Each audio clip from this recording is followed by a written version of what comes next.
itu dengan teknik simulasi bisa kita duga ini, maka ada upaya-upaya mitigasi yang dilakukan dan juga adaptasi tidak dilakukan, maka ekspektasi dampak akan terjadi akan semakin besar. Nah, dampak itu tentu bisa kita kurangi dengan melakukan upaya-upaya adaptasi, sehingga kita bisa menurunkan dampak yang terjadi, atau bisa kita turunkan lebih jauh tergantung dari upaya adaptasi yang dilakukan. Sementara yang di atas ini sangat tergantung dari mitigasi, jadi tergantung skenario emisi sangat tergantung dari aksi mitigasi yang dilakukan. Jadi keduanya tidak bisa kita lepaskan. Seperti yang sudah saya jelaskan di depan, interkonektivitas antara sistem pangan dengan iklim. Dan tentu dengan semakin adanya peningkatan upaya adaptasi yang dilakukan, tentu dampak yang ditimbulkan akan semakin kecil. Nah, yang kita maksud dengan loss and damage, itu adalah merujuk pada dampak sisa ini. Jadi dampak sisa, berapa besar dampak yang akan tersisa walaupun kita sudah melakukan upaya adaptasi dan mitigasi. Jadi loss ini sudah tidak irreversible, jadi tidak bisa diatasi lagi. Nah, inilah nanti akan berdampak kepada hitungan-hitungan ekonominya.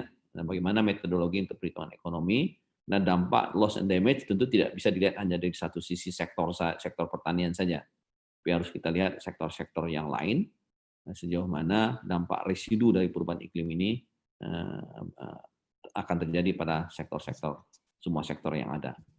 Dan tentu ini juga akan mempengaruhi bagaimana kita juga bisa fokus atau menekan proses negosiasi di tingkat internasional. Pentingnya untuk memperhatikan isu loss and damage, karena sampai sekarang selalu aja tidak tercapai kesepakatan terkait penanganan masalah loss and damage dan siapa yang bertanggung jawab, bagaimana kontribusi negara-negara maju khususnya di dalam mengadres isu ini. Jadi kalau kita lihat working definition dari loss damage itu negative effect of climate variability and climate change that people has not been able to cope with or adapt to. Jadi itulah dampak sisa. Jadi kita sudah melakukan secara maksimal upaya mitigasi dan adaptasi, tetapi masih terjadi negative impact yang kita sebut sebagai dampak residu tadi. Atau working definition yang lain adalah current and future negative impact of climate change that will not be addressed by adaptation effort. Jadi dampak negatif dari perubahan iklim yang tidak bisa lagi diadres dengan upaya adaptasi yang ada. Jadi, nah kalau seandainya kenaikan suhu global melebihi 2 derajat Celcius, nah ini yang dikhawatirkan. Dampak residunya akan semakin besar. Jadi irreversible impact. Jadi itu sudah pulih jadi loss, jadi sulit untuk bisa dipulihkan. Dan tentu ini akan menyebabkan setback. Oleh karena itu isu masalah penanganan perubahan iklim itu lebih besar daripada isu perang ya, perang dingin yang belum pernah terjadi, termasuk juga perang di Middle East ataupun perang-perang besar yang sudah pernah terjadi. Maka perubahan iklim ini jauh lebih besar daripada itu. Nah, tentu dalam rangka mengukur tingkat adaptasi petani terhadap perubahan iklim, tentu tidak bisa kita hanya mengukur dari sisi dampaknya terhadap kehilangan atau kapasitas produksi. Dan kita tentu harus melihatnya dari berbagai aspek yang lebih banyak, yang lebih komprehensif dalam mengukur tingkat adaptasi, bukan kemampuan adaptasi ya. Jadi tingkat adaptasi itu adalah dengan menggunakan penilaian resiliensi atau ketangguhan atau daya lenting istilahnya yang sering kita dengar, di mana resiliensi ini itu dipengaruhi 3 faktor. Jadi pertama adalah buffer capacity, for learning. Dan pasti bisa kita lihat, jadi kemampuan kelembagaan akan sangat menentukan selain dari kapasitas modal sosial, modal kapital, ya modal uang yang dimiliki oleh si petani ya, jadi human capital, natural capital, financial capital itu adalah menunjukkan buffer capacity. Tapi yang penting adalah bagaimana tata kelolanya, bagaimana transformasi bisa dilakukan secara cepat. Ya. Kalau kita tidak melakukan transformasi terhadap sistem-sistem usaha tani yang ada, mungkin akan sulit nanti untuk bisa mengadres perusahaan iklim ke depan atau mampu untuk pulih dengan cepat ya, terhadap dampak perubahan iklim yang akan ada. Di samping itu juga capacity for learning, jadi bagaimana memfasilitasi proses learning antar pihak ya. Bagaimana juga kemauan untuk belajar dan juga sharing ya. dan ini juga akan menentukan resiliensi dari si petani ataupun tingkat memang definisi resiliensi, adaptasi, kerentanan ini banyak sekali definisinya, tetapi dia sebenarnya saling terkoneksi satu sama lain. Nanti kita bisa diskusi lebih lanjut kalau memang kita diperlukan. Nah, bagaimana pola penguatan ataupun derajat resiliensi dari human system untuk livelihood? Itu mulai dari ada 5 aspek. Pertama, livelihood restructuring. Jadi ini adalah bagaimana merespon atau mengembalikan atau melakukan recovery dari kondisi yang hancur akibat dampak buruk dari suatu bencana. Ya, pada komunitas, tentu upaya-upaya pemulihan keadaan ini memerlukan modal awal untuk bisa pulih kembali sehingga dapat membantu resiliensi dari nafkah rumah tangga. Sementara yang kedua adalah livelihood strengthening, yaitu memperkuat. Jadi dilakukan dengan menguatkan human system atau komunitas terhadap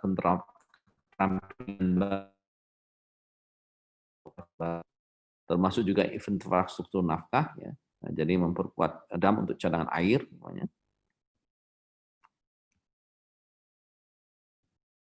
dalam menghadapi perubahan iklim. Kemudian livelihood diversification adalah memperbanyak ragam sumber nafkah dari sebuah human system atau komunitas dan kelambangan lokal agar tidak tergantung pada satu sumber nafkah tertentu saja. Jadi bagaimana mendorong membentuk new income generation. Saya rasa memang banyak sekali petani-petani kita sekarang tidak hanya bergantung pada satu usaha tani saja, mereka juga sudah mulai mendiversifikasi ataupun sumber pendapatan yang lain, walaupun dominan masih dari sektor pertanian. Kemudian livelihood protection itu bagaimana memanfaatkan local knowledge. Ini juga sangat penting bagaimana perubahan iklim atau variabilitas iklim yang sering menimbulkan dampak yang besar ini diatasi dengan memanfaatkan local traditional knowledge. Dan saya rasa ini pun sudah cukup banyak di local knowledge yang berharga yang ada di berbagai daerah yang sudah mulai dilupakan, terutama yang terkait dengan sistem perakiran tradisional yang apabila dikombinasikan dengan sistem perakiran yang kontemporer sebenarnya akan memberikan akurasi yang lebih tinggi. Kemudian yang kelima adalah livelihood provision. Nah, ini yang paling berat khususnya bagi petani-petani sangat miskin, ya, termasuk tunawisma, karena memang mereka tidak memiliki modal sama sekali sehingga perlu dibantu. Kebutuhan dasar bagi lapas masyarakat yang tidak berdaya agar mereka mampu untuk menghadapi tekanan-tekanan yang terjadi terhadap mereka, terutama dari perubahan iklim ini.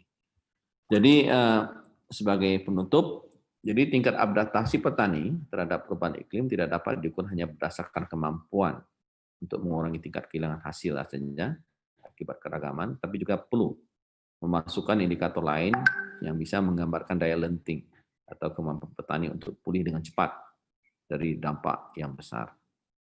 Nah, salah satu pendekatan yang bisa digunakan untuk mengukur tingkat adaptasi inilah pendekatan resiliensi. Nah, ini sudah banyak metodologinya, salah satu menggunakan indeks resiliensi yang bisa menggambarkan kemampuan untuk menyerap, bertahan, dan pulih. Dan ini bisa nanti diakses, yang saya tadi menyampaikan.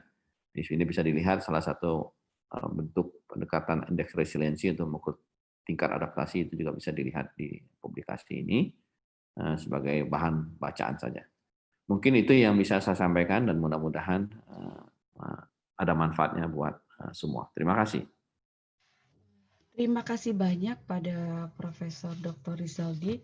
Luar biasa, banyak sekali ilmu yang bisa kita peroleh dari paparan dari tadi Bapak, dari interkoneksi sistem iklim dan pangan sampai bagaimana pola penguatan pada human system. Ini terutama yang tadi indeks resiliensi itu termasuk baru buat saya, Pak. Nanti mungkin saya bisa tanya-tanya lebih lanjut, mungkin dengan peserta yang lain juga. Oke, selanjutnya kami persilahkan kepada pembicara yang kedua, kepada yang terhormat Ibu Profesor Dr. Yunasiti Purwaningsih, kami persilahkan. Ya, terima kasih Bu Aka selaku moderator. Jadi assalamualaikum warahmatullahi wabarakatuh. Selamat pagi untuk kita semua. Salam sejahtera. Di kesempatan ini kita semua diberi nikmat sehat dan nikmat sempat sehingga dapat mengikuti acara ini. Ya, jadi acara ini menghadirkan narasumber yang hebat dan istimewa, Prof. Rizaldi Bur. Jadi saya ucapkan juga terima kasih kepada Prof. Rizaldi yang di tengah kesibukannya sudah berkenan membagikan ilmunya melalui kegiatan webinar ini. Juga saya ucapkan terima kasih kepada semua peserta yang mengikuti acara webinar ini. Jadi semoga kita semua senantiasa diberi kesehatan dan tetap full semangat di tengah masa pandemi ini. Jadi amin ya rabbal alamin. Saya pada kesempatan ini akan mempresentasikan penelitian kami, hasil dari sebagian penelitian kami berempat, jadi tim, jadi saya, Bu Dr. Sri, Bu Aa, dan Mbak Winnie bersama-sama melakukan penelitian mengenai pilihan adaptasi petani dalam menghadapi perubahan iklim. Ini sudah ini ya. Mungkin tolong di slideshow, Prof.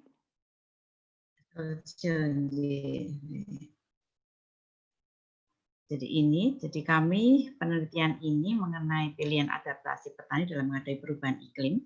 Jadi berempat di bawah naungan Research Group Applied Microeconomics di bawah kepemimpinan Putri.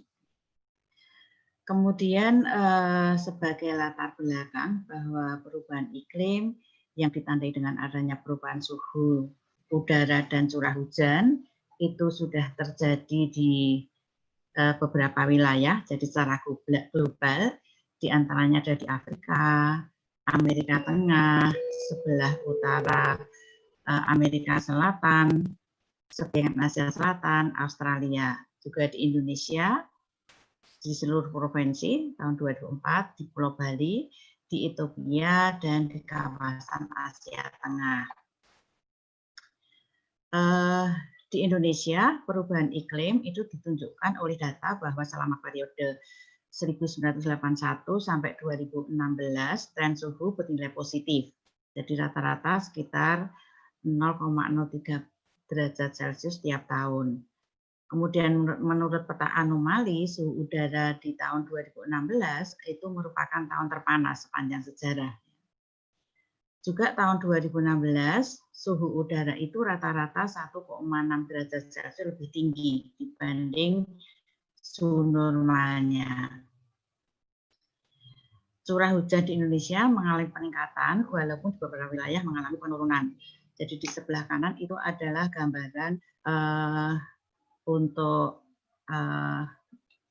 suhu udara tahun 2018 terhadap suhu normalnya. Perubahan iklim itu akan berdampak pada produksi pangan, persediaan pangan, pemanfaatan pangan, akses pangan, dan peningkatan harga pangan. Dengan demikian, maka perlu adanya adaptasi. Jadi adaptasi di sini adalah proses yang membuat masyarakat lebih mampu mengatasi masa depan yang tidak pasti dengan melakukan penyesuaian untuk merespon perubahan jangka panjang dan meminimalkan dampak perubahan iklim serta meningkatkan peluang karena adanya proses adaptasi.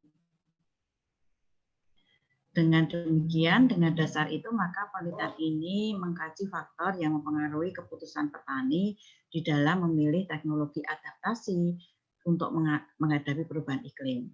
Penelitian adaptasi terhadap perubahan iklim itu telah dilakukan di berbagai wilayah, terutama di situ di Afrika, Malaysia, Pakistan, Nepal.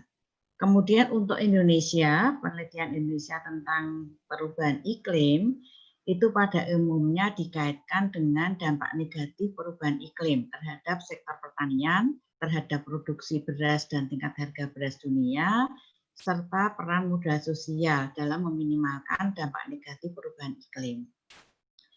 Maka dari itu penelitian ini menjadi penting karena Indonesia merupakan salah satu negara dengan tingkat kerentanan tinggi terhadap dampak perubahan iklim. Jadi perubahan iklim yang kemudian ada berdampak pada produksi dan seterusnya, maka kemudian petani perlu melakukan adaptasi. Pilihan adaptasi dalam penelitian ini itu mengikuti yang ada di daerah penelitian, cuma di sini dari beberapa penelitian terdahulu, pilihan adaptasi itu meliputi penggunaan varietas yang lebih baik, teknologi konservasi lahan dan air, pertanian campuran, diversifikasi dengan aktivitas non-pertanian, penyesuaian periode penanaman dan penggunaan pertanian, kemudian adaptasi mengenai budidaya, multi-crop dengan irigasi, monocrop dan peternakan dengan irigasi, multi-crop di lahan kering, monocrop dan peternakan di lahan kering. Kemudian yang ketiga adalah migrasi, jadi pergeseran praktek pertanian dari tanaman pangan ke peternakan atau sektor yang lain. Dengan dasar itu maka pilihan adaptasi di dalam penelitian ini sebagai variabel independen itu menggunakan 4 kategori, ya. Jadi ada 4 kategori. Kategori yang pertama adalah varietas terbaik tidak irigasi monocrop. Jadi itu kita singkat menjadi VTTIMO. Kelompok yang kedua crop, kelompok yang ketiga varietas terbaik irigasi monocrop, dan kelompok yang keempat adalah varietas terbaik irigasi dan multicrop. Pilihan adaptasi dengan 4 kategori ini adalah jenis adaptasi yang memang sudah dilakukan petani di daerah penelitian, yaitu varietas yang lebih baik, monocrop dan multicrop, serta akses irigasi.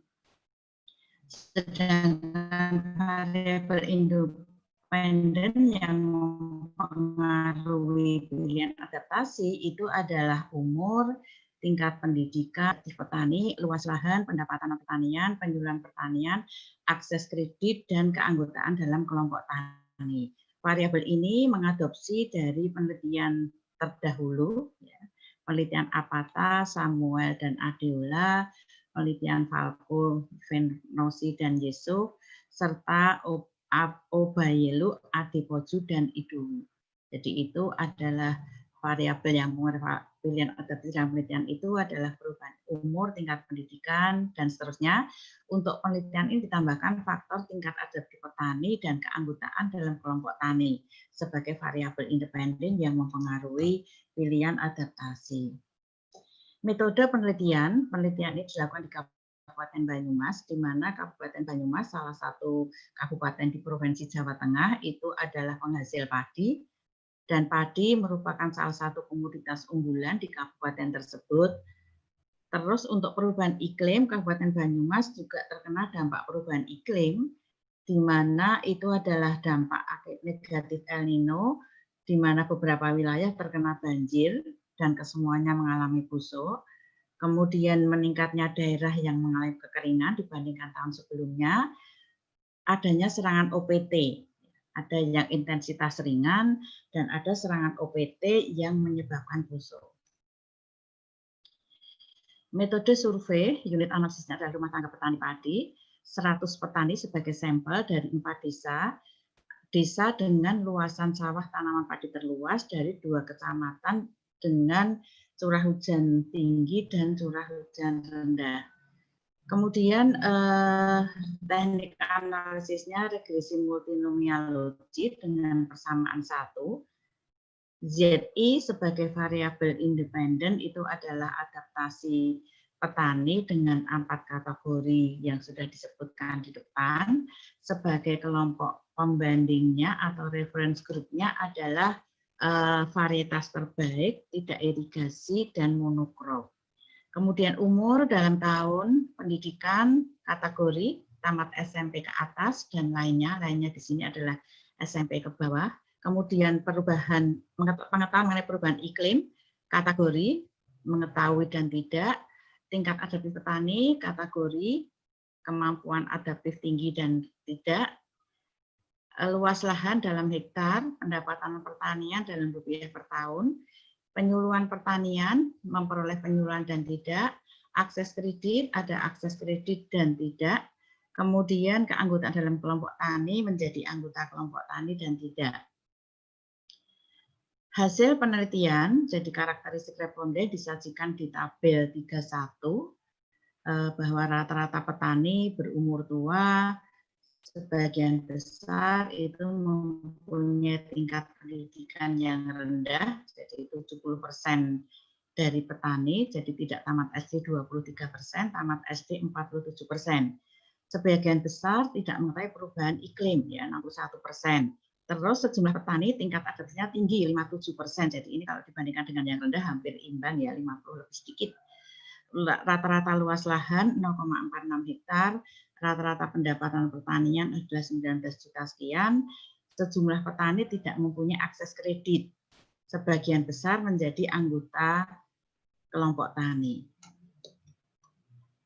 Hasil dari regresi multinomial logit itu ada di tabel 39.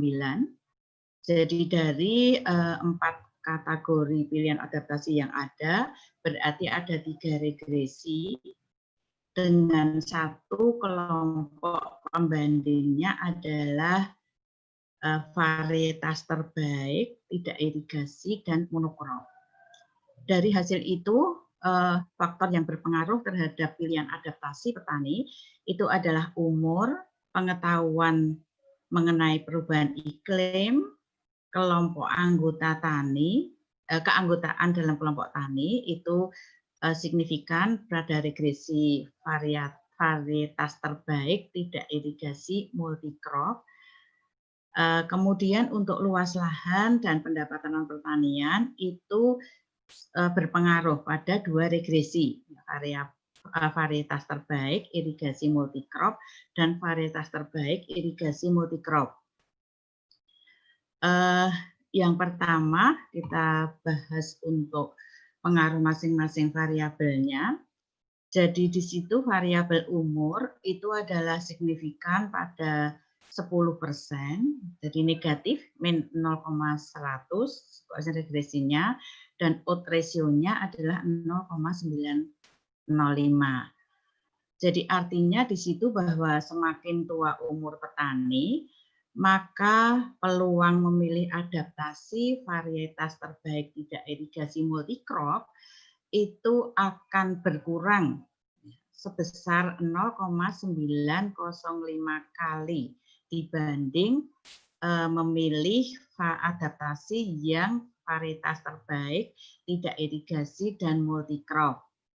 Atau sebenarnya bisa kita sederhanakan bahwa semakin tua umur petani pada lahan yang tidak beririgasi, maka cenderung akan memilih monokrop dibanding multikrop. Ya. Jadi ini bisa dipahami karena petani yang semakin tua umur, maka akan lebih mudah untuk mengelola pertanian yang monokrop. Jadi karena akan lebih fokus dalam mengelola satu macam usaha taninya, dalam hal ini tanaman padi. Juga petani dengan umur yang tua itu cenderung untuk menghindari risiko dan tidak fleksibel dibandingkan petani yang muda, sehingga kemungkinan untuk mengadopsi teknologi baru dalam multikrop itu menjadi lebih rendah.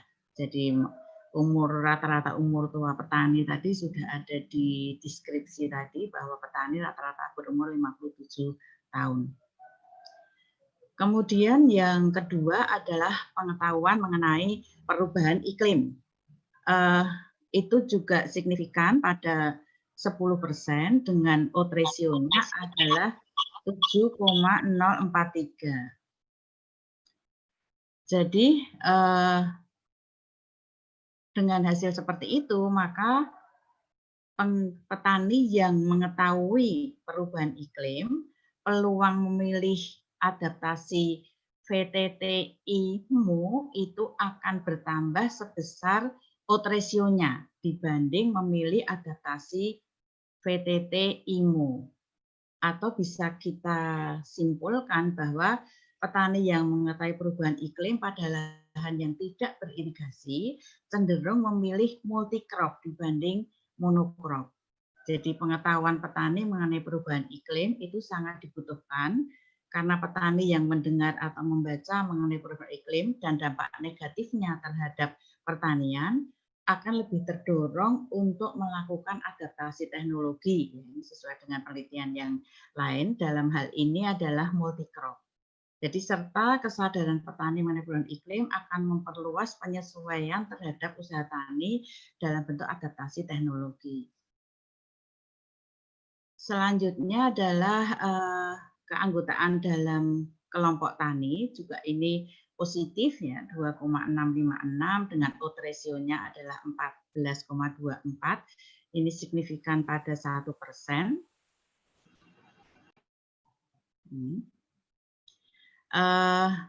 Sehingga bisa dikatakan bahwa petani yang menjadi anggota dalam kelompok tani peluang memilih adaptasi VTT IMO bertambah sebesar odds ratio-nya ya, 14,240 kali dibanding memilih adaptasi VTT IMO. Atau bisa kita sederhanakan bahwa petani yang menjadi anggota dalam kelompok tani pada lahan yang tidak beririgasi cenderung memilih multi crop dibanding monokrap. Selanjutnya untuk variabel luas lahan.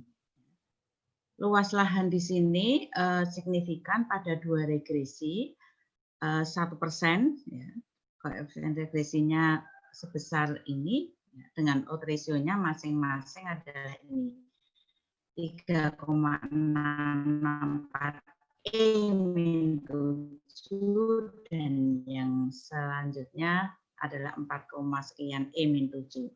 Sehingga bisa dinyatakan bahwa petani luas lahan, maka peluang untuk memilih adaptasi VTT IMO itu dan VTT IMO akan lebih besar atau bertambah dibanding memilih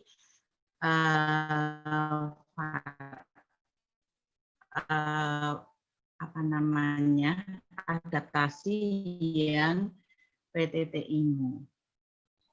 Kalau kita bandingkan, jadi angka ini kalau kita lihat itu berarti lebih besar odds ratio pada regresi VT IMO daripada VT IMO. Ya.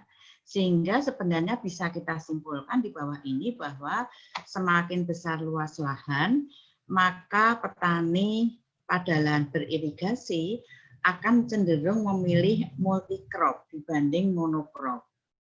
Jadi ini adalah bahwa lahan yang semakin luas, maka memungkinkan petani untuk menggunakan sebagian lahan yang dimilikinya dan menerapkan adopsi teknologi yang berupa multi crop.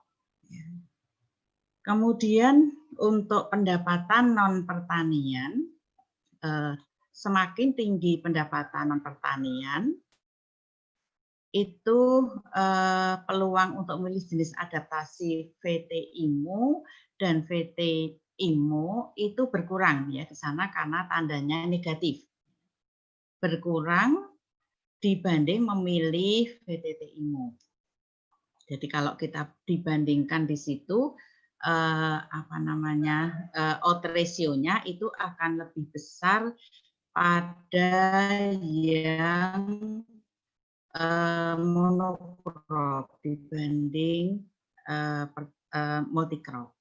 Sehingga kita bisa simpulkan bahwa semakin tinggi pendapatan pertanian, maka petani pada lahan beririgasi akan cenderung memilih monokrap dibanding multicrop.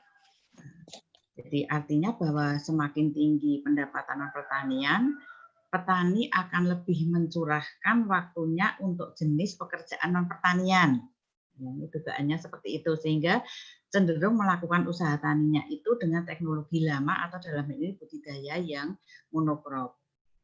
Ya, sebenarnya temuan ini berbeda dengan beberapa penelitian yang lain yang menyatakan bahwa pendapatan dari luar usaha tani itu akan mempengaruhi adopsi teknologi pertanian.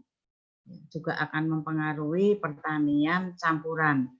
Karena semakin tinggi pendapatan pertanian berarti semakin tinggi modal yang dimiliki oleh petani untuk operasional usahanya. Jadi besarnya modal itu bagi petani merupakan aset yang diperlukan untuk mengadopsi teknologi baru. Kemudian untuk faktor yang tidak berpengaruh terhadap pilihan adaptasi di semua regresi itu adalah tingkat pendidikan, tingkat adaptasi petani, penyuluhan pertanian, dan akses kredit. Jadi tingkat pendidikan tidak berpengaruh terhadap pilihan adaptasi. Jadi di situ didukung data bahwa sebagian besar tingkat pendidikan petani itu adalah rendah ya di tabel 31, sehingga dengan tingkat pendidikan yang rendah itu akan menghambat petani dalam mengolah dan menindaklanjuti informasi yang diterima, informasi mengenai teknologi baru. Selanjutnya tingkat adaptif petani tidak berpengaruh terhadap pilihan adaptasi. Ini kemungkinan disebabkan banyak petani, jadi sebesar 42% memiliki kemampuan adaptasi yang rendah. Selanjutnya adalah penyuluhan pertanian, tidak berpengaruh terhadap pilihan adaptasi. Jadi ini diduga bahwa penyuluhan pertanian tidak berjalan efektif, terutama dalam hal informasi mengenai perubahan iklim.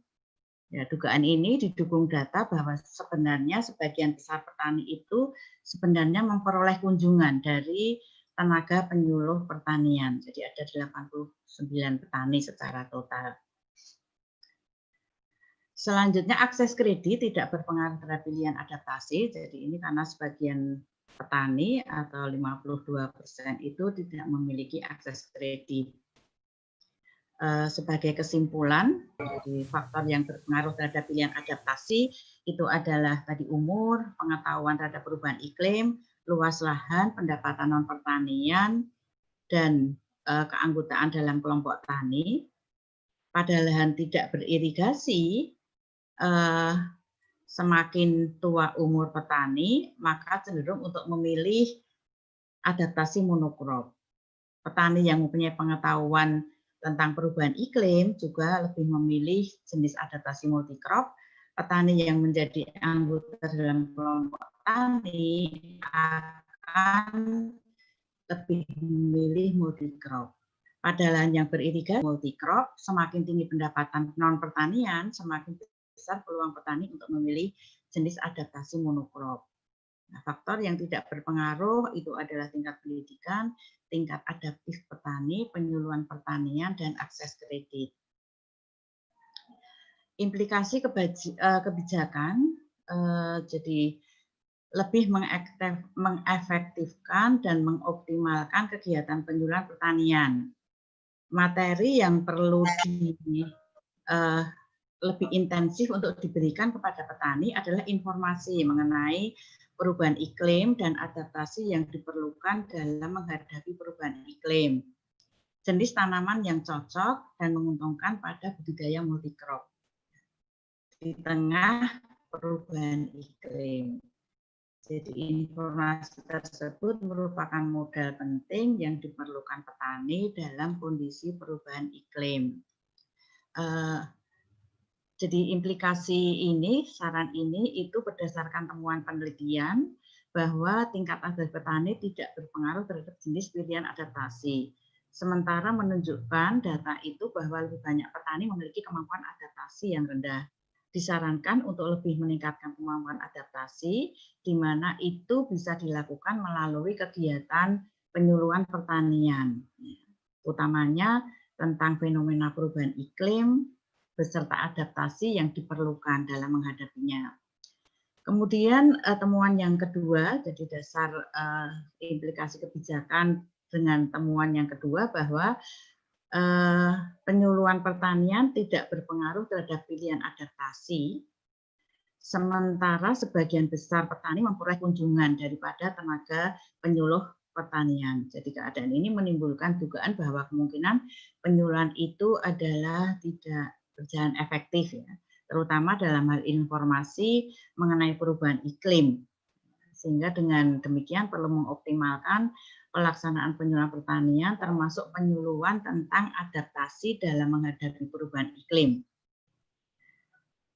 Temuan yang ketiga sebagai dasar implikasi kebijakan adalah bahwa keanggotaan dalam kelompok tani berpengaruh terhadap pilihan adaptasi pada lahan tidak beririgasi, yaitu bahwa petani yang menjadi anggota kelompok tani cenderung lebih memilih budidaya multicrop. Dengan budidaya multicrop ini, risiko petani yang timbul akibat perubahan iklim akan menjadi berkurang. Dikaitkan dengan kegiatan penyuluhan yang harus dioptimalkan, maka salah satu kegiatan yang harus dilakukan adalah memberi penyuluhan kegiatan budidaya pertanian multicrop dalam kondisi perubahan iklim. Demikian paparan ini. Terima kasih. Assalamualaikum warahmatullahi wabarakatuh. Saya kembalikan ke Bu AA. Terima kasih Bu Yunas atas materinya. Banyak ilmu yang bisa kita peroleh. Hadirin yang kami hormati, demikian kedua materi telah dibawakan oleh dua narasumber. Selanjutnya kami akan membuka sesi tanya jawab. Dipersilahkan kepada Bapak dan Ibu untuk menyampaikan pertanyaannya dengan menyebutkan identitas dan pertanyaan ditujukan kepada siapa, dan dimohon menyampaikan pertanyaan dengan singkat, padat, dan jelas. Ya. Oke, ini sudah ada pertanyaan dari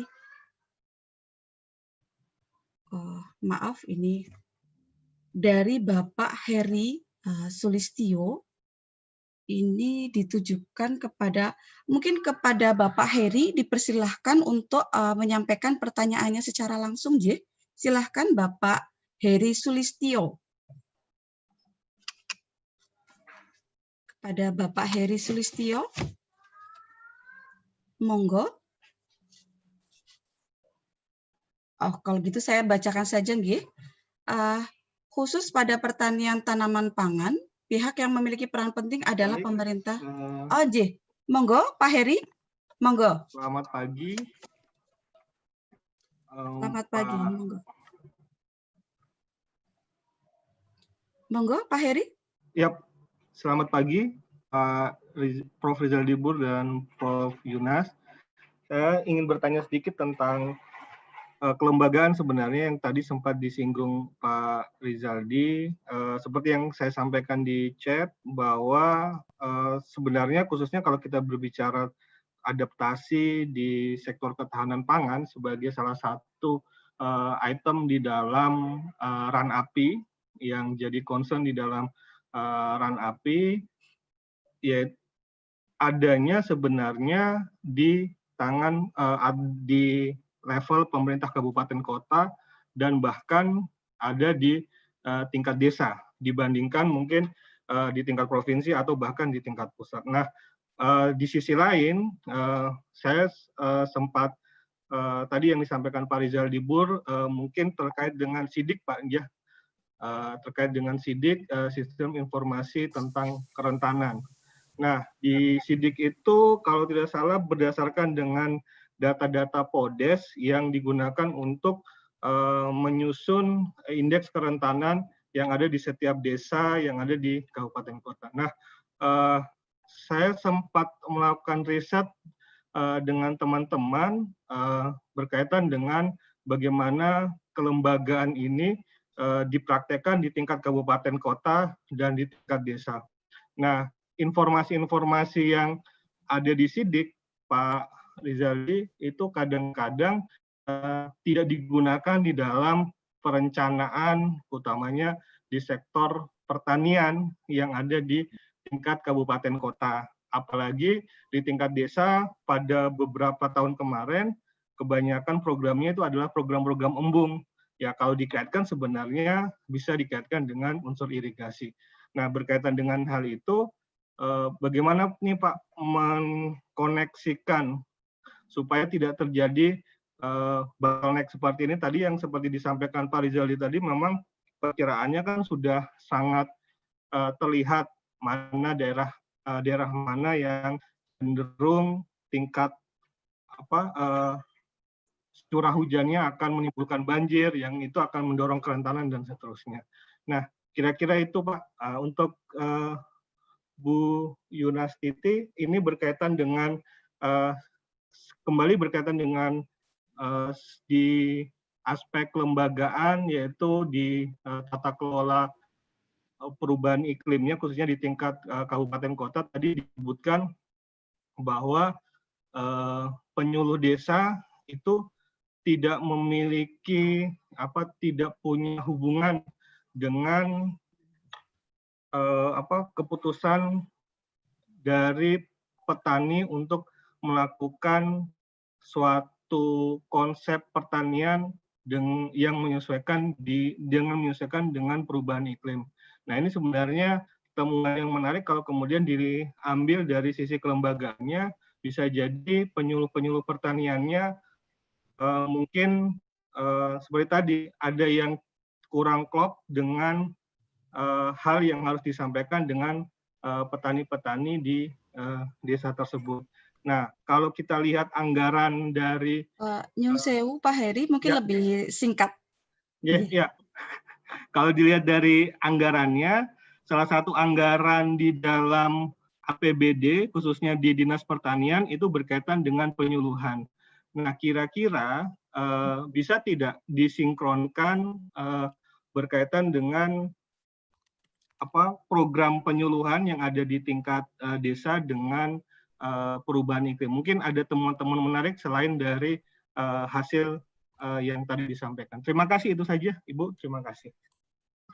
Terima kasih, Pak Heri. Selanjutnya ada pertanyaan dari Pak Anang Heri. Nyun Sewu, ini mungkin 2 penanya dulu, nanti dijawab oleh narasumber, nanti baru dilanjutkan pertanyaan yang lain. Begitu, Nji. Yang kedua, Pak Anang Heri, monggo untuk Pak Anang mau menyampaikan secara langsung pertanyaannya. Ya Bu, terima kasih atas waktunya. Seperti yang saya sampaikan di chat, ya, pertanyaan saya bisa dibaca di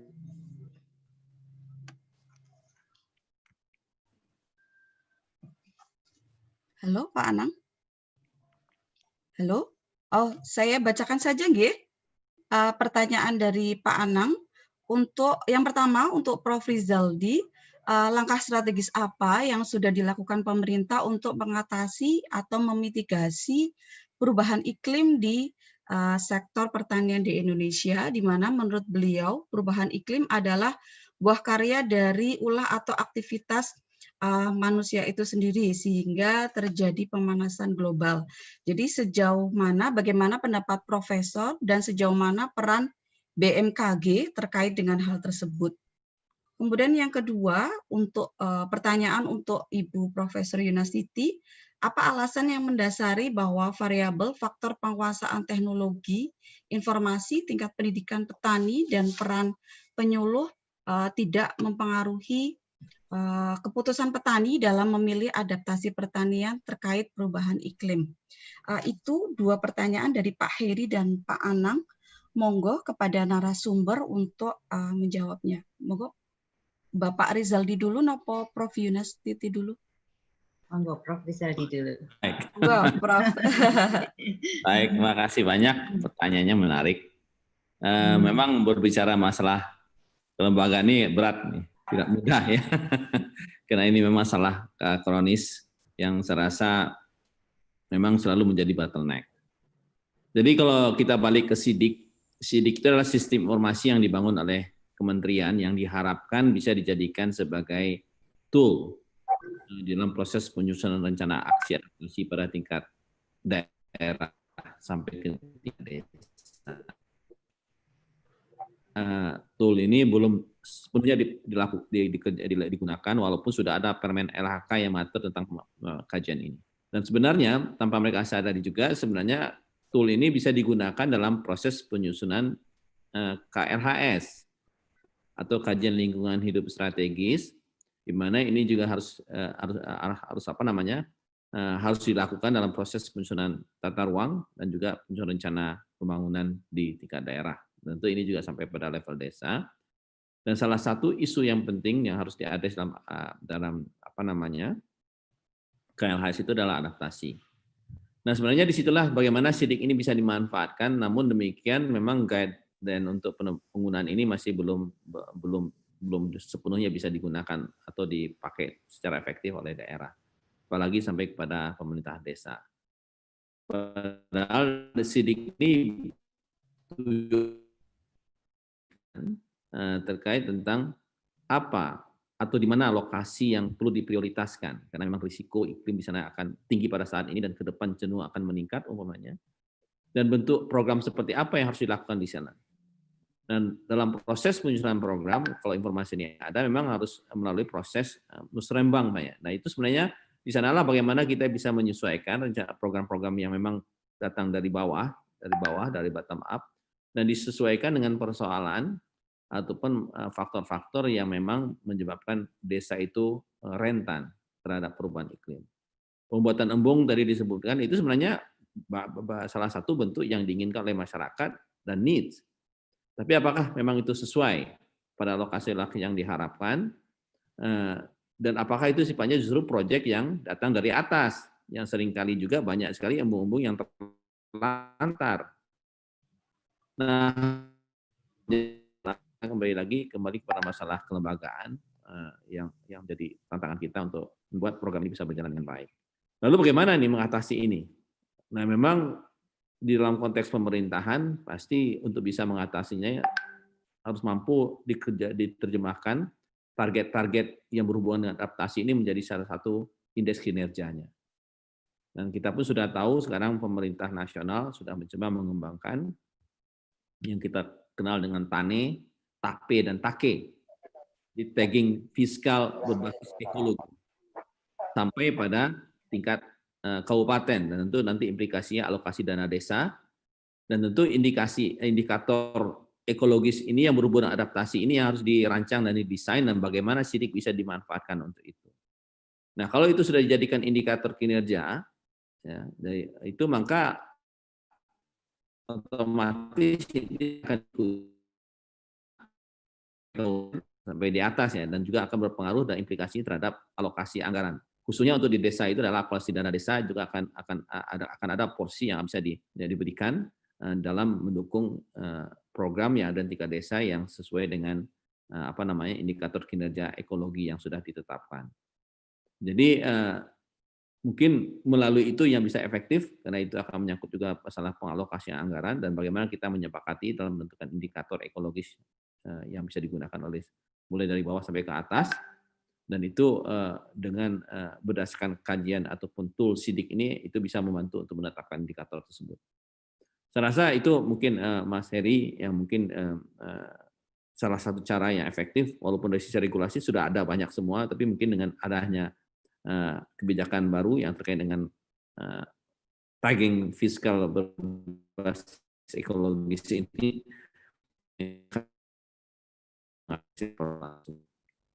Kemudian Pak Anang terkait dengan langkah strategis yang sudah dilakukan pemerintah terkait mitigasi di sektor pertanian itu sebenarnya banyak, Pak. Jadi memang di dalam konteks mitigasi sudah banyak sekali sebenarnya regulasi yang dikeluarkan oleh pemerintah. Yang pertama, regulasi yang di sektor perkebunan umpamanya, baik dalam konteks lawan perburuan yang ada di lahan gambut, itu sudah banyak aturan-aturan yang dikeluarkan, termasuk juga bagaimana mengintegrasikan ternak dengan perkebunan, kemudian juga untuk melakukan restorasi hutan alam ya, yang ada di dalam kawasan HGU-nya, bagaimana meningkatkan penggunaan efisiensi pupuk nitrogen, itu sudah ada di Inpres nomor 8 tahun 2008, kemudian pencegahan pembangunan sawit pada lahan masih hutan 2019, juga Permentan 833 tahun 2009. Kemudian bagaimana untuk meningkatkan produktivitas sawit agar bisa mengurangi permintaan lahan dalam pencapaian target produksi, dan nanti ujungnya akan mengurangi deforestasi. Itu juga ada Inpres nomor 8 tahun 2018. Itu banyak sebenarnya polisi-polisi dan regulasi yang dikeluarkan yang relatif baru, termasuk juga moratorium moratorium izin itu sudah moratorium izin permanen ini memang tidak akan ada lagi dikeluarkan izin baru untuk konsesi baik HGU baik untuk perkebunan ya maupun untuk hutan tanaman dan HPH pada wilayah-wilayah gambut maupun yang masih berhutan primer. Dan tentu ini juga akan mengurangi ancaman terhadap deforestasi. Nah, jadi dari sisi penanganan masalah kebakaran, gambut yang juga menjadi sumber utama emisi dari sektor pertanian ini, itu juga sudah ada regulasi yang dikeluarkan oleh Permentan 47 tahun 2014. Dan juga bagaimana penggunaan teknologi tanpa bakar, itu juga sudah ada aturannya di Permentan nomor 5 tahun 2018. Termasuk juga bagaimana pemanfaatan kayu-kayu sawit, kayu-kayu perkebunan, untuk bisa digunakan untuk memenuhi kebutuhan kayu pertukangan. Ya. Sehingga dengan demikian akan mengurangi tekanan terhadap hutan alam, khususnya permintaan kayu dari hutan alam. Karena dengan adanya HTI plus kontribusi dari sektor pertanian ini dalam konteks ini perkebunan, itu juga akan dapat memenuhi sebagian dari kebutuhan kayu pertukangan. Nah, itu pun sudah dituangkan di dalam Permen LHK nomor 12 tahun 2015, termasuk juga Undang-Undang 39 tahun 2014. Lalu jadi artinya pemerintah sudah banyak Pak mengeluarkan itu. Memang sekarang ini tantangannya adalah bagaimana law enforcement harus dilakukan.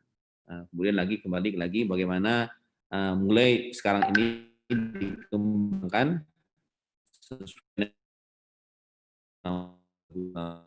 terkait dengan pengalokasian anggaran, di mana urusan wajib sudah disebutkan masalah tentang koordinasi dan pelaksanaan kegiatan penanganan masalah perubahan iklim, dan perlunya dibangun koordinasi untuk itu. Nah, saya rasa seperti jawaban saya tadi, pelaksanaan program pengembangan indikator kinerja utama yang berbasis ekologi, ini tentu harus mulai digunakan pada tingkat daerah, karena itu juga sejalan dengan apa yang sudah dicanangkan pada tingkat pemerintah nasional. Jadi itu Pak yang salah satu bentuk inisiatif pemerintah yang sudah dilakukan. Jadi banyak yang sudah dilakukan untuk itu. Dan kita pun sudah tahu dengan keluarnya banyak kebijakan tersebut dalam 3 tahun terakhir ini, laju deforestasi kita sudah mengalami penurunan yang cukup signifikan, dan itu juga sudah diakui oleh dunia, dan kita pun sudah mendapatkan insentif atau kita sebut dengan result based payment, baik dari pemerintah Norway, termasuk juga dari GCF, dari Green Climate Fund. Dan dana inilah nanti akan masuk ke Badan Pengelola Dana Lingkungan Hidup, yang nanti juga akan digunakan dan bisa diakses oleh pemerintah daerah sebagai dana alternatif non-APBN di dalam mendukung kegiatan yang penanganan terkait bangunan dan lingkungan ini. Jadi itu Pak, dan bagaimana sih terkait dengan masalah peranan dari BMKG di sini? Memang peranan BMKG selama ini lebih banyak dalam penyediaan informasi iklim, Pak. Jadi informasi iklim khususnya dalam penanganan masalah kebakaran. Dan informasi iklim dari BMKG ini itu sangat baik dalam menentukan wilayah-wilayah yang memiliki risiko tinggi untuk mengalami kebakaran, dan ini dijadikan dasar sebenarnya oleh KLHK di dalam mencoba mengidentifikasi perusahaan-perusahaan yang nakal ini, di mana memang secara iklim itu memang wilayah itu sangat risiko tinggi. Nah, berdasarkan peraturan, kalau informasi sudah ada, seharusnya mereka melakukan upaya-upaya pencegahan lebih dini. Dan ini banyak juga yang ternyata abai dalam melakukan hal ini, dan ini pun dijadikan dasar oleh pemerintah dalam melakukan tuntutan-tuntutan kepada perusahaan-perusahaan yang tidak melakukan upaya yang sebenarnya, yang sepatutnya dalam mengatasi risiko kebakaran yang menjadi sumber utama emisi kita di Indonesia. Nah, itulah Pak peran BMKG sejauh ini. Tentu dari sisi aksi tentu tidak, karena memang peran dari BMKG lebih banyak menjalankan jasa informasi, tapi ini sudah digunakan oleh kementerian terkait dalam mengevaluasi dan melihat tingkat risiko terjadi kebakaran, termasuk juga risiko kekeringan dan banjir, Pak. Dan itu sudah digunakan juga di dalam kalender tanaman atau kalender tanaman yang dibuat oleh Kementerian Pertanian. Informasi BMKG ini juga diintegrasikan ke dalam kalender tanaman yang dijadikan dasar juga dalam penentuan waktu tanam yang tepat dalam rangka menghindari dampak dari kekeringan dan banjir. Mungkin itu yang bisa saya sampaikan dan mudah-mudahan menjawab pertanyaan yang disampaikan tadi. Terima kasih, Bu. Terima kasih Prof. Rizaldi. Monggo Bu Yunas, dipersilahkan.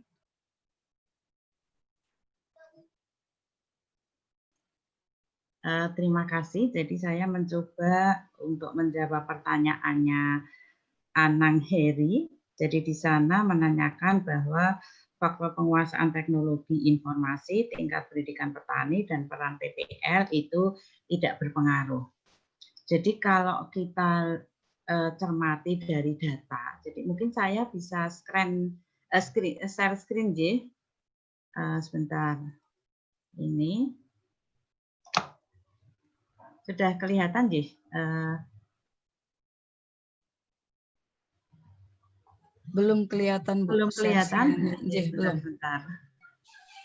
Saya ke ini. Oke. Ini. Jadi kalau kita bicara mengenai tadi yang pertama tadi adalah bahwa sebentar. Ini dulu.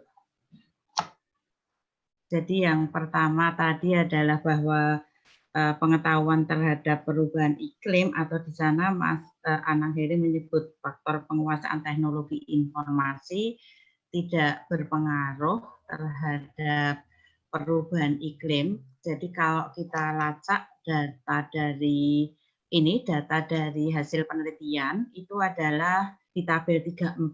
Jadi tabel 34 itu di sana memang menunjukkan distribusi petani menurut pemahaman terhadap perubahan iklim dan jenis adaptasi yang berbeda. Jadi kita lihat secara total bahwa di sana sebagian kecil petani itu mendengar mengenai perubahan iklim, 39%. Sumber informasinya dari petugas penyuluh pertanian, media petani lain.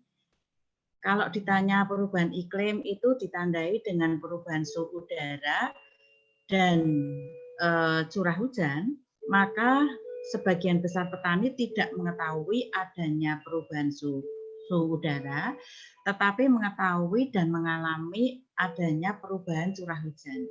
Jadi kalau suhu udara tidak tahu, tetapi kalau mengenai curah hujan mengetahui. Kemudian pengetahuan mengenai perubahan iklim, mengenai perubahan musim, itu sebagian besar menyatakan bahwa musim sulit diprediksi.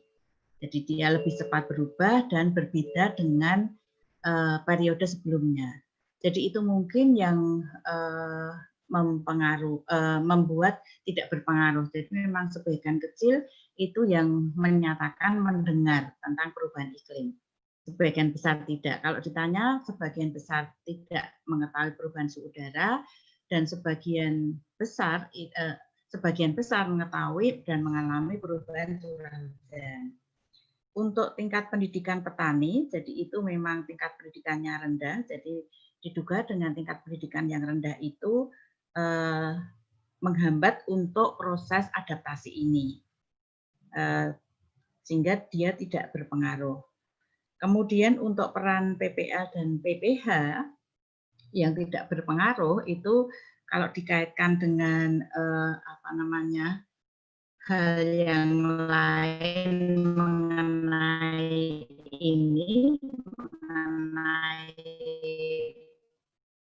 pemahaman terhadap perubahan iklim itu ternyata memang sebagian kecil saat itu seperti kondisi di 34 ini.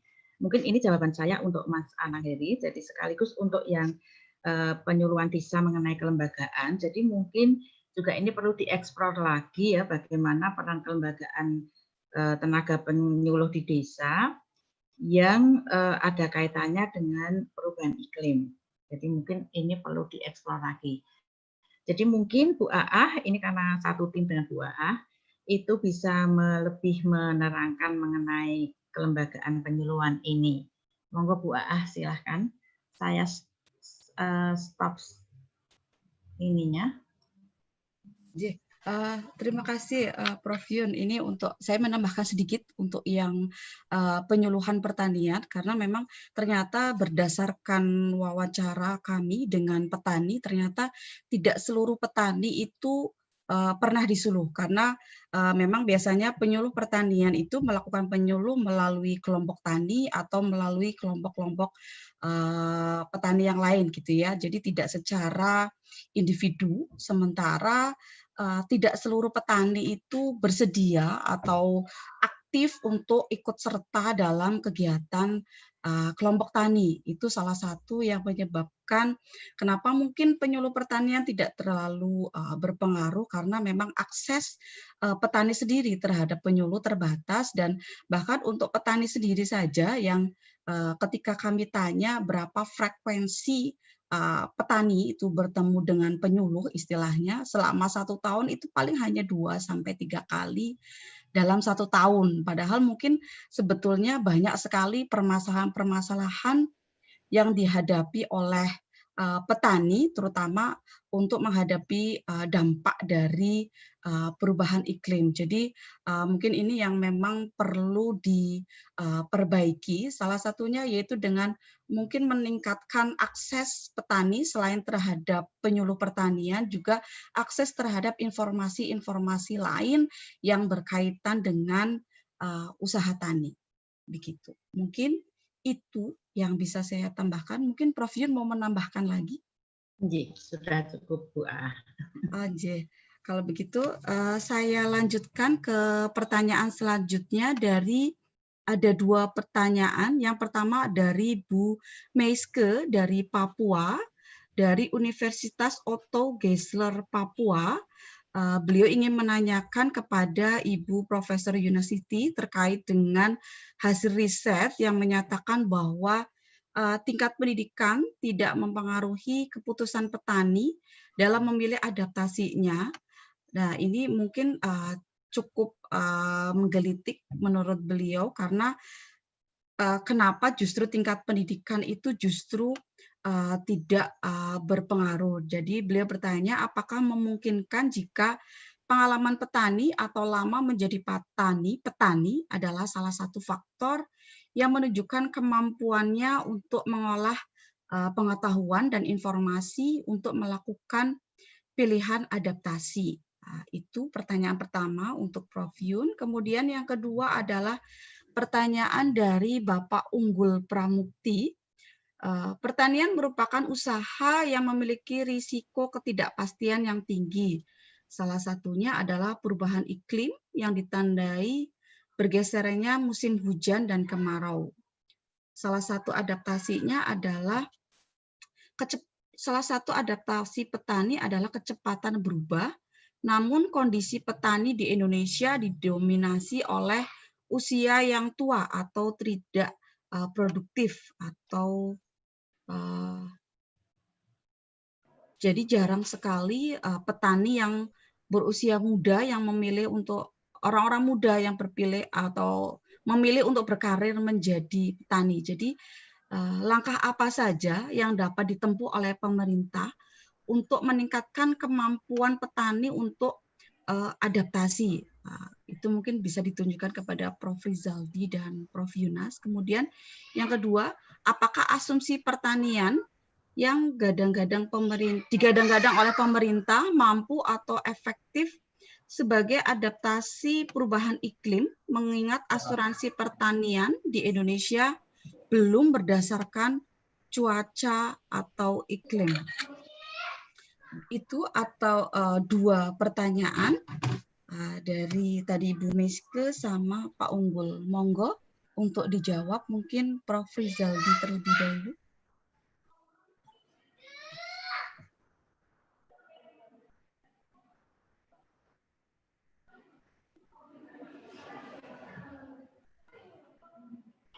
Petaninya banyak yang tua-tua, memang jelas tantangan. Tadi Bu Nasiti juga menyampaikan ya Bu ya. Kalau yang tua-tua itu nggak responsif, pokoknya monoculture aja deh. Nggak mau mikir-mikir lagi gitu. Itulah memang tantangannya. Lalu pertanyaannya adalah bagaimana ini bisa menarik ke tenaga-tenaga muda atau yang muda-muda itu untuk menjadi petani. Nah, kalau kita melihat di negara tetangga kita kayak Thailand, kita bangga melihatnya. Jadi kalau keluar dari kebunnya itu udah pakai mobil-mobil yang trover gitu ya, gagah sekali gitu ya. Karena memang di sana intervensi pemerintah juga cukup besar. Jadi kalau sana itu jadi surplus produksi, umpamanya itu pemerintah yang beli untuk menjaga stabilitas harga. Malahan ya, tidak heran di sana juga kalau sana itu over surplus untuk produksi mangga, umpamanya mangga itu memang dibeli oleh pemerintah dan dihancurkan, atau memang digunakan untuk produksi kalau sana masih bisa ditampung oleh pabrik. Dengan demikian petaninya itu terjaga. Jadi peran Bulog di sana itu berjalan. Nah kalau kita kan Bulog kita kan nggak begitu berfungsi dengan baik ya dalam melakukan stabilisasi harga. Jadi memang tantangannya adalah terkait dengan masalah bagaimana bisa menarik orang atau milenial ini untuk mau bertani. Memang pertama-tama itu adalah adanya kebijakan yang kondusif dari pemerintah, terutama adalah digalakannya akses pendanaan. Jadi UKM dan kredit yang disediakan untuk usaha tani ini harus mulai dikembangkan dan termasuk juga pasarnya untuk itu. Dan saya rasa teman-teman dari ekonomi bisa menjelaskan secara lebih detail kebijakan-kebijakan yang bisa mendorong ke arah sana. Dan tentu juga selama ini pemerintah juga sudah tidak ada lagi nih terkait dengan PPL ini itu tidak kayak PPL kita ini kan sekarang ini tidak menjadi salah satu profesi yang menarik gitu. Banyak PPL yang dikonversi menjadi tenaga administrasi. Padahal kalau kita balik ke zaman dulu itu banyak sekali PPL yang handal. Nah, PPL ini yang handal ini tidak hanya sebagai penyuluh saja, tapi juga dia tuh juga sebagai petani yang memang bisa menunjukkan contoh cara cara-cara bertani yang lebih inovatif. Dan itu bagaimana profesi-profesi yang semacam ini, PPL yang handal ini, itu memang memberikan insentif yang baik. Dan saya rasa kebijakan pemerintah tentang hal ini harus direvisit lagi dan direvitalisasi. Negara maju saja penyuluh sampai sekarang masih ada. Di Amerika itu ya yang pakai topi-topi cowboy yang kita kenal itu, ranger itu base-nya di university, itu adalah penyuluh-penyuluh. Memang petani di sana luasan lahannya tidak salah, kita bukan subsisten gitu ya, ratusan hektar luasnya, tapi tetap memerlukan penyuluh. Nah, saya rasa kebijakan penyuluh ini misalnya satu ujung tombak bagaimana banyak petani-petani kita yang mendapat pendampingan sehingga adopsi teknologi baru ini menjadi cepat, dan juga tunjukkan bahwa memang dengan bertani ini itu salah satu profesi yang sangat menguntungkan untuk dipilih gitu. Dan saya rasa ini akan bisa menarik. Jadi salah satunya tadi yang saya sampaikan, pertama adalah pembenahan dari tenaga-tenaga penyuluh itu jadi profesi yang handal. Nah, pemuluh itu juga menjadi petani, dan ini jadikan salah satu tangan untuk mempercepat alih teknologi kepada petani-petani yang lain. Nah, bisa dibayangkan kalau penyuluhnya itu berhasil, itu banyak nanti yang akan tertarik untuk terus bertani ya, dan mengembangkan tani sebagai profesi yang baik ya, yang menguntungkan lah gitu. Kemudian juga memang terkait dengan masalah asuransi dan juga disinggung pertanyaan itu, memang sekarang ini kita melakukan asuransi yang konvensional yang di asuransi pertanian itu memang petani bayarnya nggak banyak sih, kalau nggak salah saya hanya 18.000, tapi disubsidi oleh pemerintah ya, sehingga nilainya itu total bayar asuransi itu sekitar 100-an sekian. Coba dibayangkan petani itu bisa mendapat nilai preminya, nilai klaimnya itu bisa mencapai 4 juta, 4 atau 6 juta, saya lupa angkanya. Nah, itu yang membuat saya surprise. Dengan bayar preminya hanya sekitar 100.000, ya, itu bagaimana bisa klaim sampai sebesar itu? Pasti asuransinya rugi. Ternyata dalam konteks ini itu memang subsidinya diberikan di dana dari BUMN. Jadi BUMN juga memberikan dana subsidi untuk mengcover biaya asuransi yang sebenarnya per petani itu nilainya itu sekitar 900 ribuan untuk bisa membuat ini balance lah atau menguntungkan buat perusahaan asuransi. Jadi BUMN pertanian juga dibebankan untuk memberikan subsidi seperti ini. Dan tentu ini tidak akan sustainable. Jadi kalau menurut saya yang namanya asuransi itu memang seharusnya menarik buat petani, dan tidak ada lagi model-model subsidi. Jadi kalau dia melihat ini dengan masuknya ke asuransi itu mereka akan mendapatkan untung, tentu itu akan banyak yang mau. Lalu pertanyaannya apakah memang asuransi menguntungkan ya? Tergantung bagaimana kita memanfaatkannya. Dalam konteks inilah kenapa sekarang ini berkembang dengan metode asuransi iklim. Di mana asuransi iklim ini itu yang diasuransikan itu bukan tanaman, tetapi iklimnya yang kita kenal dengan asuransi berbasis indeks. Jadi indeks iklim yang dipakai, dan saya rasa ini juga sedang dikembangkan, tapi masih belum juga di risetnya sudah banyak ya. Dan kita salah satu yang melakukan riset tentang hal ini. Di mana dengan asuransi indeks iklim ini yang diasuransikan adalah indeks iklimnya. Jadi kalau seandainya indeks ini disusun berdasarkan informasi historis bagaimana iklim berpengaruh terhadap tanaman. Jadi kalau seandainya hujan umpamanya selama musim tanam kurang dari 200 mm umpamanya, dalam pengalaman tanaman itu biasanya gagal atau produksinya turun drastis, itulah dijadikan indeks. Sehingga manakala hujan di bawah itu, maka itu akan men-trigger pembayaran. Jadi akhirnya itu akan dibayar, terserah tanamannya mati atau tidak mati. Tapi data indeks itu kan datangnya berdasarkan informasi historis tadi yang dievaluasi, sehingga dapat ditentukan nilai hujan ataupun indeks hujan yang dapat digunakan sebagai batas untuk menentukan apakah pembayaran dilakukan atau tidak. Itu sudah berdasarkan hasil analisis terhadap kondisi historisnya. Nah, dengan demikian umpamanya itu juga bisa akan mengakselerasi adopsi dari teknologi adaptasi. Jadi umpamanya katakanlah umpamanya ada teknologi baru, varietas yang lebih tahan kering, walaupun hujan di bawah 200 dia masih bisa bertahan. Nah, kalau seandainya ini bisa jalan sistem asuransi indeks ini, petani akan dapat double benefit. Jadi kalau dia gagal tanamannya kena hujannya kurang dari 200 mm, dia tidak dapat apa-apa dari tanaman, tapi juga akan dilindungi oleh si asuransi. Akan tetapi kalau dia menggunakan teknologi baru dan tanamannya bertahan, selain dari asuransi dapat, dari tanamannya juga masih mendapatkan. Jadi nah inilah model-model asuransi indeks yang sudah dikembangkan, tapi memang pelaksanaan asuransi indeks ini tidak bisa hanya dilakukan oleh satu pihak, nah itu membutuhkan koordinasi banyak lembaga.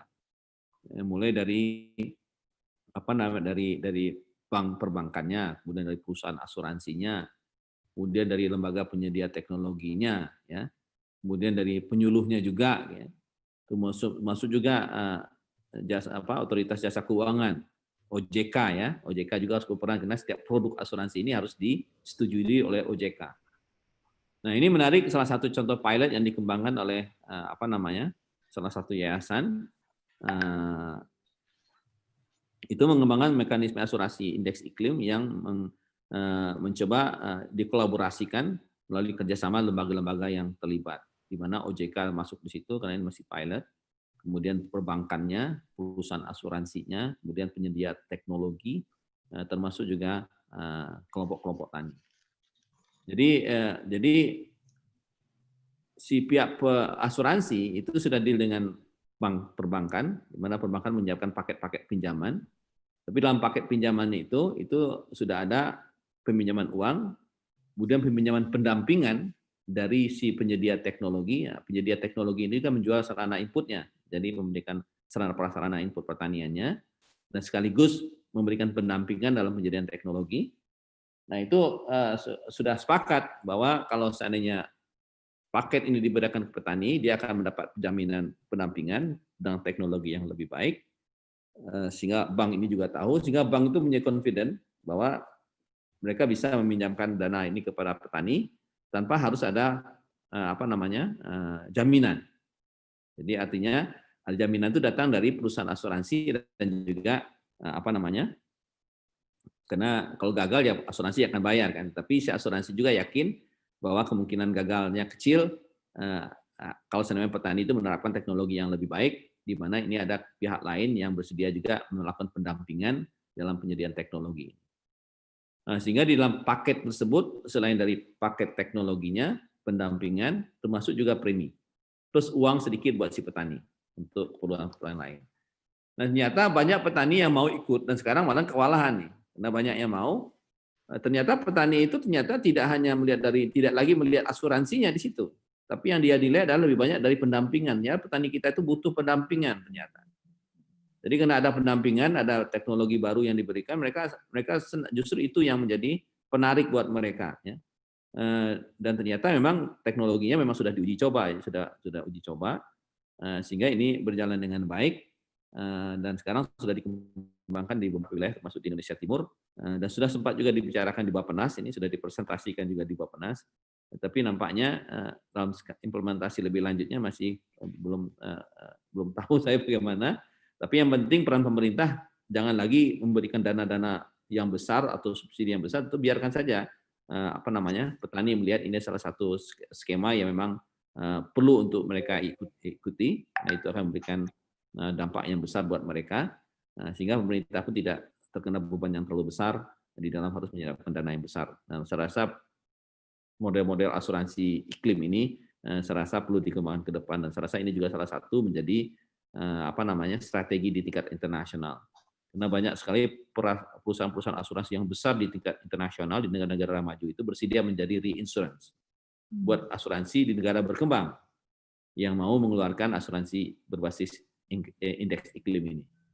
Jadi menarik nih ya, tapi mudah-mudahan semakin banyak kita ini melakukan riset tentang ini juga bisa menunjukkan bahwa memang ini sangat bermanfaat untuk dikembangkan. Mungkin juga akan memberikan pressure juga buat pemerintah untuk mengembangkan kebijakan yang kondusif untuk majunya sistem asuransi berbasis indeks iklim. Saya rasa itu sedikit tambahan dari apa yang bisa saya jelaskan. Terima kasih. Terima kasih Pak Prof. Rizaldi. Monggo Bu Yunas. Terima kasih Bu A. Jadi tadi saya menanggapi yang dari Papua tadi, Saudara Miske yang menyatakan bahwa tingkat pendidikan formal itu mengapa tidak berpengaruh. Jadi memang secara teori tingkat pendidikan dalam penelitian itu adalah tingkat pendidikan formal ya. Jadi tingkat pendidikan formal itu secara teori memang berpengaruh terhadap kemampuan adaptasi. Jadi dia kalau mampu dia akan memilih adaptasi mana yang paling tepat untuk usaha taninya. Tapi karena di situ ternyata pendidikannya rendah, jadi SD dan tidak tamat SD, itu kemudian tidak berpengaruh. Atau kalau pertanyaan yang dari Miske adalah bahwa dikaitkan dengan umur juga tidak berpengaruh karena umurnya ternyata tua. Kalau dikaitkan lagi dengan lama bertani, mungkin lama bertani itu berpengaruh. Ya memang secara teori berpengaruh ya, semakin lama bertani berarti semakin pengalaman bertaninya semakin baik, sehingga itu akan berpengaruh. Tapi kalau ini kita kaitkan dengan umur, jadi artinya bahwa semakin tua umur berarti kan dia bertaninya semakin lama, asumsi kita seperti itu. Tapi juga ternyata tidak berpengaruh juga. Nah, tapi ini nanti perlu juga dicoba. Misalnya kalau tingkat pendidikan formal tidak berpengaruh, ternyata tingkat pendidikan rendah, umur tidak berpengaruh, coba diganti dengan lama bertani. Nah, jadi itu menarik juga dari Saudara Miske. Jadi kalau misalnya variabelnya lama bertani itu berpengaruh tidak terhadap pilihan adaptasi. Kemudian untuk Saudara Unggul, jadi Unggul Pramukti tadi sudah di asuransinya sudah diutarakan oleh Prof. Rizaldi, jadi menarik sekali tadi ada asuransi iklim yang dinilai berdasarkan indeks dan ternyata banyak manfaat yang diterima petani, juga tanggapan petani juga banyak, jadi ternyata pesertanya banyak. Dan dari itu ternyata motifnya itu adalah karena butuh pendampingan. Nah ini sehingga dikaitkan dengan penyuluhan, jadi kemampuan adaptasinya itu memang bisa dicapai dengan pendampingan.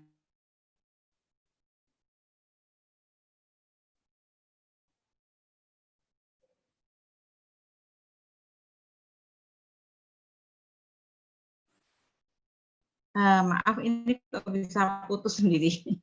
Oke. Terus jadi itu ya, jadi kemampuan adaptasi tadi sudah dijawab Prof. Rizaldi juga dengan asuransi iklim dan ternyata pendampingan itu yang memang sangat diperlukan oleh petani. Kemudian tadi yang terakhir saya kok lupa. Sudah ya saya kira ya, saya jadi lupa nih. Sudah Bu A? Mungkin sudah cukup.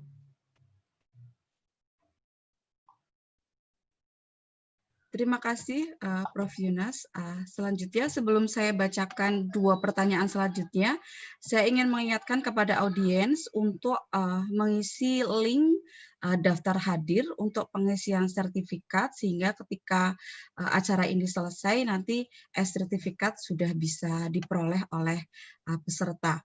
Oke, kemudian saya bacakan 2 pertanyaan dari Mbak Dian sama Bapak Profesor Darsono. Yang pertama dari Mbak Dian. Mbak Dian ini dari FEB UNS. Mbak Dian menanyakan mengenai bahwa sebagian besar petani masih tergantung dengan penggunaan pestisida dan pupuk kimia yang ternyata itu menghasilkan gas emisi. Nah, ini kan berarti dampaknya lagi ke iklim, nanti dampak lagi jadi kayak muter-muter gitu ya. Jadi menurut Mbak Dian, bagaimana caranya menurut Prof. Rizaldi dan Prof. Yunas untuk mendorong petani untuk lebih menggunakan sistem pertanian organik atau penggunaan pupuk yang berimbang sehingga unsur haranya terpenuhi, ya dibutuhkan oleh lahan, tetapi juga tidak menambah emisi. Dan juga mengingat menurut Mbak Dian di sini masih rendahnya pengetahuan petani dan masalah kelembagaan khususnya dalam penyuluhan yang belum maksimal. Itu dari Mbak Dian. Kemudian pertanyaan yang kedua adalah dari Bapak Prof. Darsono. Beliau bertanya, bagaimana penata laksanaan mitigasi iklim ini pada skala usaha tani gurem? Nah, itu 2 pertanyaan dari Mbak Dian dan Prof. Darsono. Monggo Prof. Rizaldi dan Prof. Yunas untuk menjawab. Ini Bu, Prof dulu. Saya menyusul. Kemudian yang kedua, saya dulu. Baik, mengenai pertanian organik ini memang tidak mudah ya, karena memang yang biasanya menggunakan pupuk sintetik langsung beralih kepada organik, itu pengalaman memang menunjukkan terjadi penurunan hasil. Tapi membutuhkan waktu 2-3 tahun untuk baru pulih lagi dia, sehingga produksinya belum meningkat. Nah, waktu 2-3 tahun ini yang menjadi masalah, yang membuat petani itu enggan. Apalagi kalau kita berbicara dengan petani hortikultura, itu karena memang dia investasinya besar, dia takut sekali kalau tanamannya gagal, maka itu kadang-kadang dia menggunakan kayak pestisida pun menjadi overdosis. Nah, kalau kita lihat pertanian-pertanian di tanah-tanah yang biasa di petani-petani hortikultura, itu umumnya sudah kondisi tanahnya itu residu pupuknya itu terlalu tinggi malahan. Dan itu menyebabkan terjadinya ketidakseimbangan hara juga di dalam tanah yang akan mempengaruhi juga. Tapi kan ini sulit untuk bisa merubah petani ini, dan saya rasa peran dari PPL ini menjadi sangat penting. Ya. Nah, memang caranya lalu bagaimana ini? Ya, jadi memang pertama tentu adalah pasar untuk pertanian organik ini perlu dikembangkan. Ya. Karena tentu diharapkan hasil-hasil tani yang organik itu harganya lebih tinggi daripada biasa. Tapi yang persoalan kita, konsumen kita pun masih belum lebih melihat harga daripada jadi walaupun organik tapi harganya mahal, nggak mau juga beli. Yang penting harganya murah begitu. Nah, ini juga sulit gitu kan. Nah, kita nggak tahu nih apakah dengan adanya subsidi dalam konteks harga ini itu menjadi nggak penting, sehingga nanti untuk petani-petani organik itu mendapat prioritas dari sisi subsidi dari pemerintah untuk tahap awalnya, sehingga nanti itu bisa mendorong petani untuk melakukan berpindah ke sistem usaha tani organik, tapi memang tidak sepenuhnya karena harus tetap diimbangi dan harus ada pupuk yang berimbang dengan yang sintetik juga, karena tergantung dari kondisi tanah. Dan saya rasa sudah saatnya juga kita memang balai besar penelitian tanah itu untuk melakukan pemetaan kembali, terutama pada wilayah-wilayah sentra produksi, bagaimana sih kondisi tanahnya. Karena memang banyak dari beberapa riset yang dilakukan oleh mahasiswa yang oleh perguruan tinggi, memang pada umumnya pada wilayah-wilayah sentra produksi, khususnya untuk komoditas pertanian yang bernilai cash crop kayak hortikultura itu umumnya sudah overdosis, termasuk juga penggunaan pestisidanya juga demikian. Karena memang relatif lebih petani hortikultura lebih dibanding pertanian pangan ya. Tapi tentu Indonesia Timur tentu jauh kondisinya dibanding petani yang ada di Indonesia Barat, ya, khususnya di Jawa dan di Sumatera. Jadi saya rasa itu salah satu yang mungkin yang bisa dilakukan ya. Tentu teman-teman lain bisa memberikan pemikiran yang lebih inovatif ya, bagaimana bisa mendorong petani untuk beralih ya ke pertanian organik ini. Karena memang tidak mudah, karena banyak tantangan di tingkat lapangan dan juga pendampingan juga menjadi sangat penting. Nah, kalau kita lihat banyaknya petani-petani organik ini tidak lepas dari kelompok-kelompok volunteer yang memang mau mendampingi ya, dan itu butuh waktu untuk bisa beralih. Dan tentu keberadaan kelompok-kelompok ini juga perlu direcognize oleh pemerintah dan juga mendapatkan support.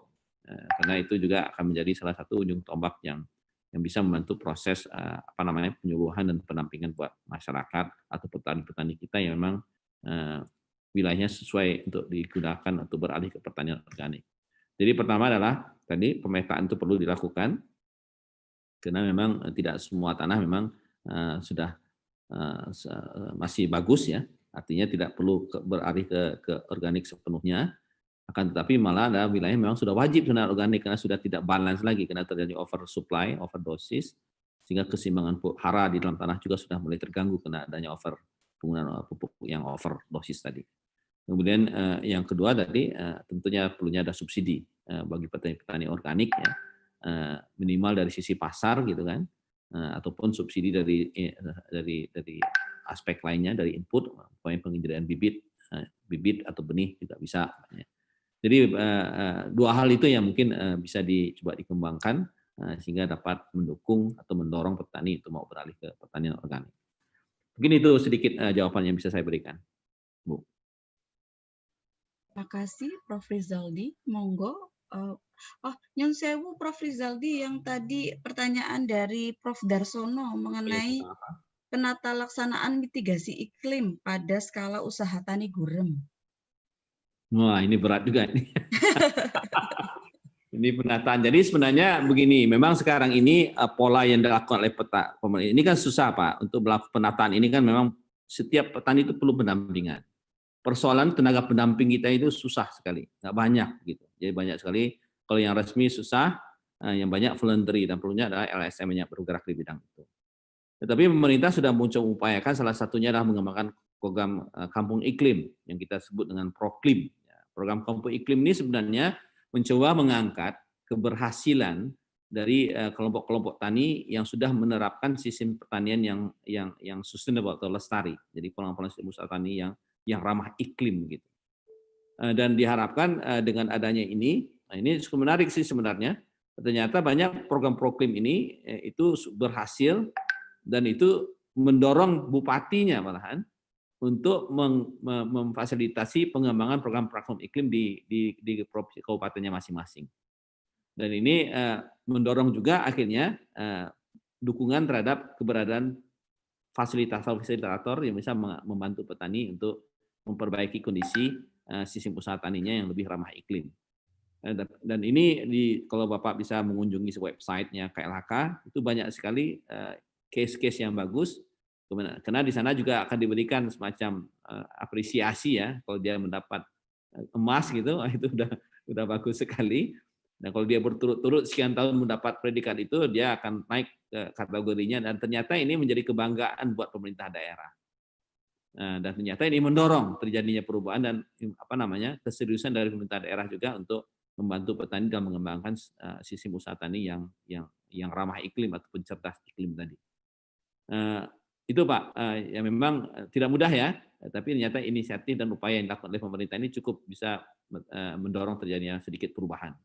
Tapi tentu perlu upaya lebih lanjut, apalagi penyediaan salah satunya adalah pendanaan, karena akses dana juga menjadi sangat penting, dan saya rasa itu selalu menjadi tantangan dan selalu kita bicarakan.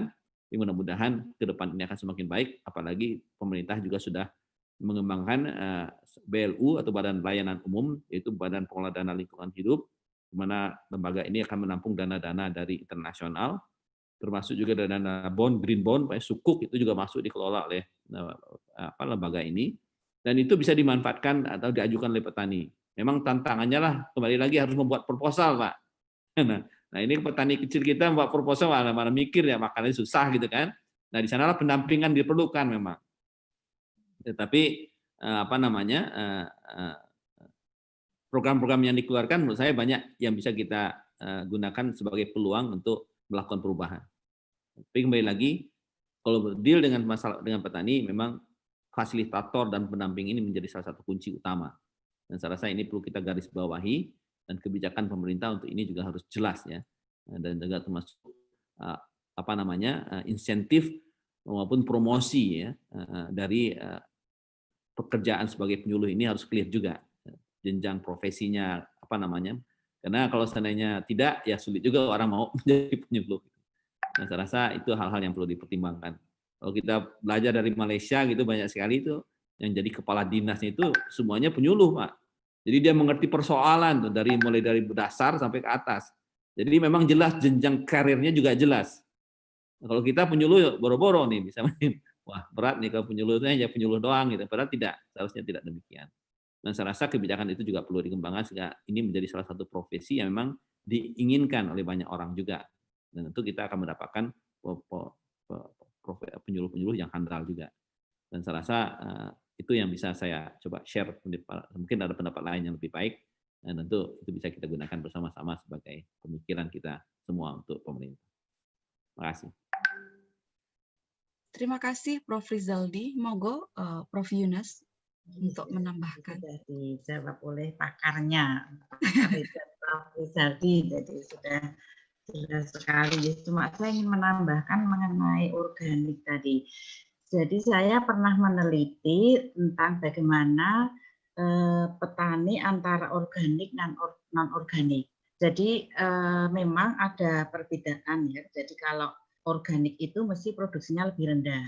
Cuma kalau dilihat harganya itu memang lebih baik. Sehingga dengan produksi yang lebih rendah, harga yang lebih baik, penerimaan petani itu menjadi lebih tinggi, dan itu memang berbeda secara signifikan ya. Jadi perbedaan itu karena ada di tingkat harganya. Jadi kalau produksinya organik lebih rendah, harganya lebih tinggi, penerimaan menjadi lebih tinggi. Sehingga kalau dua-duanya kita bandingkan, return on cost-nya memang masih lebih baik ya, lebih baik. Jadi itu juga untuk berganti organik ke non organik ke organik itu memang perlu waktu, karena memang sudah diutarakan Prof. Rizaldi tadi, beberapa mungkin 3 tahun perlu pemulihan recovery kesuburan tanahnya. Jadi itu. Kemudian pilihan, saya juga meneliti apa faktor bagi petani yang kemudian dia memilih organik. Nah, itu ternyata pilihannya ya tergantung kepada keuntungan yang diperoleh, jadi bukan kepada produksi atau apanya, tapi karena melihat organik itu keuntungannya lebih tinggi karena harganya lebih tinggi, sehingga dia menjadi faktor penentu mengapa petani itu memilih organik. Jadi itu saja mungkin tambahan dari saya. Terima kasih. Matur nuwun Prof. Yunus. Berikutnya ada pertanyaan dari Pak Guntur dan Ibu Weni kalau nggak salah. Yang pertama yang Pak Guntur, ini pertanyaan ditujukan kepada Prof. Yunus dan Prof. Rizaldi juga. Yang pertama, sebelum saya bacakan pertanyaannya, mungkin untuk mengingatkan kembali bagi audiens untuk mengisi link daftar hadir untuk bisa memperoleh e-sertifikat. Yang nanti e-sertifikat akan dikirim via email kalau sudah mengisi daftar hadir. Oke, saya akan bacakan pertanyaan dari Pak Guntur. Jadi, kendala apa yang dihadapi usaha tani padi rawa di Indonesia sehingga usaha tani tersebut belum berkembang? Jadi, dan juga usaha tani padi pada lahan gambut. Jadi usaha tani padi rawa dan usaha tani padi lahan gambut. Kenapa belum berkembang, dan juga mitigasi bencana apa saja yang harus diwaspadai pada kedua jenis sistem usaha tani padi tersebut. Kemudian pertanyaan selanjutnya dari Ibu Wahyu dari Ibu Wahyu Niken dari Kota Madiun. Beliau bertanya bahwa pertanian organik membutuhkan kerjasama kawasan setempat karena ternyata persyaratan pertanian organik dan prosesnya cukup ketat. Jadi sejauh mana intervensi yang bisa diberikan oleh pemerintah daerah untuk mendorong petani setempat mau secara bertahap menerapkan persyaratan dari pertanian organik, dan juga apakah pembatasan atau pengurangan subsidi pupuk juga diarahkan untuk tujuan tersebut. Monggo Prof. Rizaldi dan Prof. Yunas untuk menjawab. Dan Prof. Rizaldi dulu, nje.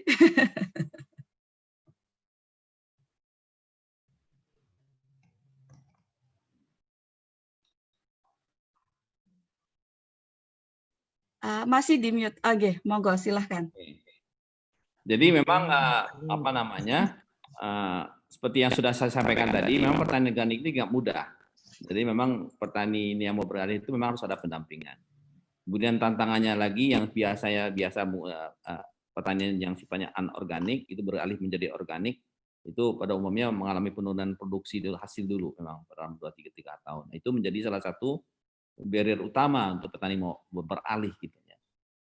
Dan saya rasa tadi yang sudah seperti yang saya sampaikan tadi, memang diperlukan adanya salah satu kebijakan subsidi. Karena di dalam pertanian organik seperti yang Ibu sampaikan tadi, memang ada prasyarat-prasyaratnya, mulai dari kondisi lahan gitu ya. Jadi bagaimana kondisi lahan ini terbebas dari residu pupuk dan obat-obatan kimia sintetis. Nah ini kan juga seperti yang saya sampaikan butuh waktu yang cukup lama untuk bisa terjadinya itu, sehingga selama proses peralihan ini memang terjadinya penurunan hasil. Kemudian benih juga, jadi harus berasal juga benih-benih organik nih. Ini juga salah satu syarat untuk bisa dinyatakan dia itu adalah benih produk pertanian itu produk organik. Kalau nggak terpenuhi syarat ini dianggap bukan produk pertanian organik, nggak bisa memenuhi standar sehingga nggak laku juga dijual. Nah ini petani kan pusing nih, banyak hal syarat-syarat yang harus dipenuhi, dan saya rasa memang tadi kembali ujung-ujungnya pertama adalah perlunya ada pendampingan, kemudian perlunya ada polisi yang jelas dari pemerintah bagaimana bisa mendukung petani baik dari konteks kebijakan subsidinya sehingga memang petani bisa bertahap untuk beralih ke pertanian organik. Dan tentu tidak semua wilayah bisa dilakukan pertanian organik, dan secara tadi seperti yang saya sampaikan pemetaan itu menjadi sangat penting. Dilakukan pemetaan sehingga memang dari mungkin balai besar tanah ya, sumber daya lahan pertanian untuk bisa melakukan tugas tersebut, sehingga kita bisa mengetahui benar wilayah-wilayah potensial, dan tentu itu dijadikan dasar buat pemerintah daerah untuk mengembangkan wilayah-wilayah yang memang sudah bagus untuk dialihkan kepada sistem pertanian organik umpamanya. Jadi itu Bu yang mungkin bisa saya sedikit berikan ya, karena memang tidak mudah untuk memberikan jawaban yang solutif gitu ya, karena banyak sekali pemikiran yang berkembang untuk ini. Mungkin itu saja Bu tambahan. Ini Nyon Sewu tadi yang pertanyaan dari Pak Guntur Pak. Jadi kendala apa yang dihadapi usaha tani padi rawa dan lahan gambut? Kenapa di dua wilayah tersebut belum berkembang? Kemudian juga mitigasi bencana apa saja yang harus diwaspadai pada kedua jenis sistem usaha tani padi tersebut Pak? Jadi di lahan rawa sama gambut. Yeah. Ya memang itulah tantangannya, karena memang petani rawa gambut ini kan tanahnya agak asam ya, jadi memang produktivitasnya itu rendah, apalagi kalau tata air yang nggak bagus, ya susah untuk tumbuh. Dan saya rasa inilah yang menjadi tantangan. Kalau kita lihat kegagalan pembukaan lahan 1 juta hektar itu salah satunya adalah memang tata airnya nggak baik. Tapi tata airnya baik juga dan itu juga tidak mudah untuk dilakukan ya. Sehingga kondisi itulah yang menyebabkan wilayah itu menjadi rawan kebakaran. Dan itulah menjadi salah satu pemicu banyak sekali lahan-lahan pertanian yang ada di gambut ini itu mudah untuk mengalami kebakaran khususnya pada musim-musim kemarau panjang. Tetapi ada juga yang berhasil di sistem pertanian rawa pasang surut umpamanya, itu cukup bagus itu di wilayah Kalimantan Selatan itu pemerintah juga menjadikan itu sebagai satu sektor andalan untuk menopang produksi pangan kita. Nah, memang tantangan utama di wilayah-wilayah rawa ini agak berbeda ini. Kalau di wilayah rawa, tapi sebenarnya bisa saling melengkapi justru. Dan kita tahu sekarang ini makanya di pertanian rawa pasang surut itu pada saat terjadi fenomena kemarau panjang justru wilayah yang bisa ditanami di rawa pasang surut meningkat. Jadi sementara di tanah kering berkurang. Nah, sehingga itu pula sekarang ini dilakukan oleh Kementerian Pertanian, bagaimana pada waktu terjadi musim-musim kemarau panjang itu penanaman pada wilayah rawa pasang surut ini ditingkatkan. Kenapa? Kalau seandainya kalau La Nina sebaliknya ya, terlalu basah. Kalau di lahan kering bagus. Kemarau basah itu ya bisa tanam tingkat indeks penanaman bisa ditingkatkan. Tapi lahan rawa nggak bisa, banjir. Sehingga nggak mungkin lagi bisa ditanami, sehingga luas tanaman yang bisa dikelola juga menjadi semakin sempit. Nah, yang menariknya adalah pada kondisi-kondisi yang istimewa tersebut memang sekarang ini pemerintah sudah menyiapkan bantuan. Bagaimana untuk tahun ini saja, umpamanya tahun ini kan memang diperkirakan awalnya 30% wilayah kita akan mengalami kekeringan. Itu awal-awal perakiraan diberikan di sekitar bulan Maret. Ternyata statement yang demikian yang dikeluarkan dari BMKG dan juga FAO menyatakan indikasi tersebut, itu sudah menggerakkan pemerintah untuk mengeluarkan kebijakan untuk menggenjot pertanaman di rawa pasang surut. Dan sudah disiapkan anggaran subsidi dan bantuan untuk petani-petani di rawa pasang surut tersebut. Ternyata kebalikannya terbalik. Ternyata setelah dievaluasi perakiraan sekarang ini justru kemarau basah. Dan justru kalau dipaksakan di sana itu bisa gagal malahan. Nah, tapi bagaimana nih kebijakan pemerintah? Nah, sulitnya kan begitu, kalau pemerintah ini sudah punya proyeknya harus begitu, terus di-spend. Nah, banyak sekali akhirnya kita tahu juga program-program sampai ke petani ya karena itu subsidi mereka kerjakan saja. Tapi banyak gagal gitu. Nah, karena memang sistem anggaran kita itu begitu gitu. Nah, seharusnya tidak demikian, jadi bisa dialihkan. Dan saya rasa kebijakan tentang pengalihan anggaran ke satu tempat pada satu program ke program yang lain itu seharusnya juga mempertimbangkan kondisi iklim ini. Dan ternyata tidak mudah juga karena administrasi juga rumit ternyata ya. Dan saya rasa ini juga salah satu tantangan bagaimana kita bisa secara efektif mengatasi persoalan risiko iklim. Karena risiko iklim itu bisa kita tangani dengan baik kalau kita bisa memanfaatkan informasi iklim dengan baik. Salah satunya adalah informasi perakiraan. Bagaimana? Dan tentu ini namanya perakiraan itu bisa tergantung. Jadi karena keakurasian dari perakiraan itu semakin dekat dengan waktu forecast-nya itu semakin tinggi akurasinya. Nah, oleh karena itu dalam konteks seperti yang sekarang ini, yang sebelumnya diperkirakan Maret itu dikatakan kemarau kering, akan terjadi El Nino, ternyata justru kemarau basah. Nah, bagaimana sementara itu sudah men-trigger kebijakan dikeluarkan. Anggaran sudah disiapkan, itu bisa nggak namanya itu dialihkan karena terjadi perubahan perakiraan, dan kita tahu bahwa perakiraan pada bulan Maret itu memang skill-nya rendah, tetapi bagusnya itu adalah bulan Mei itu sudah bagus, akurasinya sudah tinggi, kemudian terjadi itu bagus. Tapi informasi yang dikeluarkan oleh BMKG tidak memberikan informasi tentang akurasinya atau skill-nya. Padahal skill ini menjadi sangat penting, karena kalau wilayah itu skill perakirannya nggak bagus dan diikuti ya jadi kayak dukun saja ya, karena kemungkinan gagal juga besar karena kita nggak tahu sih sebenarnya akurat apa tidak. Nah, informasi ini juga harus diberikan transparan sehingga juga akan membantu dalam proses pembuatan kebijakan. Dengan adanya informasi ini mungkin akan menjadi dasar juga bagaimana satu anggaran yang sudah dialokasikan untuk program itu bisa dialihkan ke program yang lain. Tanpa harus melalui, jadi jangan dijadikan sebagai temuan BPK yang akan mempersulit kementerian nantinya. Nah, mungkin yang ini hal-hal yang seperti ini perlu dibicarakan juga bagaimana reformasi dari kebijakan terkait dengan proses pengalokasian anggaran atau switch anggaran yang disesuaikan dengan informasi iklim. Saya rasa itu sedikit tambahan. Terima kasih. Monggo Prof. Yunas untuk menambahkan mungkin. Monggo Prof. Yunas untuk menambahkan yang pertanian organik.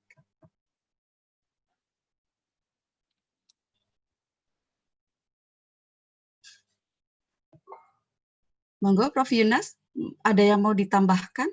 Ya, sedikit saja untuk lahan gambut ya. Jadi memang sangat tidak mudah untuk menanam usaha tani padi di lahan gambut karena memang yang pertama adalah lahan gambut itu kan semula adalah ada semak belukar sehingga harus dibersihkan.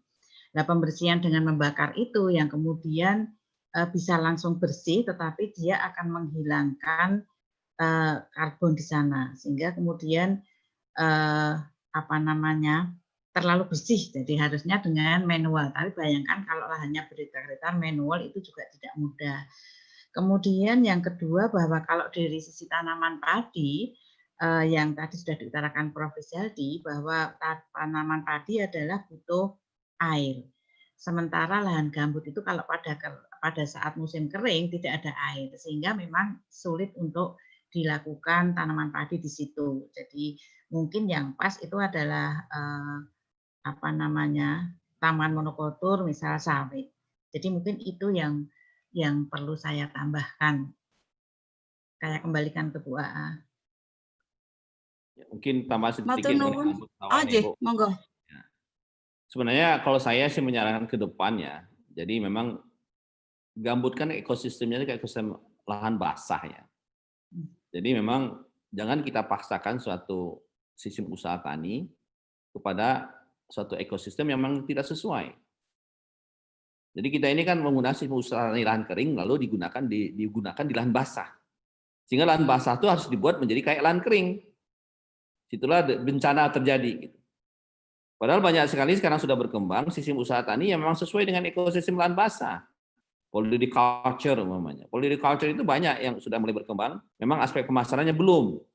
Jadi banyak sekali produk-produk tani yang dari sistem polyculture, itu agroforestry di lahan basah ya. Seperti tanaman pangan juga banyak, kayak sagu itu juga salah satu tanaman polyculture yang bisa dikembangkan di lahan gambut. Dan itu pun sudah ada peraturan menterinya, jenis-jenis tanaman pohon, baik pangan, obat-obatan, kayu, buah-buahan yang sesuai dengan lahan gambut sudah ada. Cuma memang tantangannya pasarnya ini yang harus dikembangkan, nah, itu ada kebijakan tentang hal ini juga harus dipikirkan. Dan saya rasa dunia internasional pun sudah mulai sekarang ini untuk mulai melirik produk-produk dari lahan gambut yang memang yang mengembangkan sistem usaha tani yang sesuai dengan ekosistem lahan basah. Dan itu salah satu hal yang mendorong bagaimana kita bisa mengelola lahan gambut berkelanjutan ya, karena kalau lahan gambut dikelola seperti lahan kering, sulit untuk bisa dikatakan itu sistem usaha tani yang berkelanjutan ya. Karena ujung-ujungnya kalau lahan kering dimasuk di sana mau tidak mau harus di-drain. Harus ada pengaturan tata air yang ketat. Kalau petani kita mana mungkin dia kan cost-nya akan besar di situ. Nah, kalau cost-nya besar tidak dilakukan tata air yang baik, akhirnya pada musim kemarau terjadi overdrain. Overdrain terlalu kering mudah terbakar. Sedikit api ya sudah sulit dikendalikan. Nah, mungkin ke depan ini memang kita harus harus mulai berpikir yang transformatif ya, karena banyak sekali potensi-potensi usaha tani yang bisa dikembangkan yang sesuai dengan lahan basah. Dan tentu tantangannya tadi aspek pasar perlu menjadi salah satu kajian mungkin teman-teman dari pertanian ekonomi ini untuk bisa melihat karena sudah banyak case-case-nya. Contoh-contoh di Kalimantan sudah ada, di Riau itu banyak sekali polyculture yang sudah dikembangkan. Itu menarik juga untuk jadikan bahasan tuh nanti buat seri diskusi yang selanjutnya. Saya rasa itu saja, Bu. Terima kasih tambahan. Prof. Rizaldi, ini pertanyaan terakhir Prof, satu lagi sebelum jam 12, kayaknya masih ada waktu 8 menit Prof untuk menjawab. Ini pertanyaan dari Pak Suryanto. Metode CDRI menurut beliau banyak kelemahan, terutama ketika pembobotan antar dimensi itu dibuat sama. Nah, apakah ada saran dari Prof. Rizaldi untuk mengukur resiliensi? Kemudian juga beliau menyatakan bahwa Pak Suryanto setuju dengan penelitian Prof. Yunas mengenai bahwa pendidikan dan penyuluhan ternyata tidak berpengaruh secara signifikan dalam keputusan beradaptasi pada perubahan iklim. Mungkin ada pendapat lain dari Prof. Rizaldi dan Prof. Yunas. Monggo, dipersilakan. Mengenai indeks resiliensi maksudnya? Apakah ada saran dari Prof. Rizaldi untuk mengukur resiliensi? Karena menurut Pak Suryanto, metode CDRI banyak kelemahannya, terutama dalam pembobotan antar dimensi yang dibuat sama. Sebenarnya saya nggak tahu juga apakah pembobotan dibuat sama, seharusnya tidak. Karena itu banyak sekali metodologi yang bisa dikembangkan dalam menentukan bobot. Karena memang bobot ini bisa subjektif, bisa juga tidak. Bisa juga pendekatan yang kualitatif ataupun kuantitatif. Tapi kuantitatif sepenuhnya seringkali juga bias.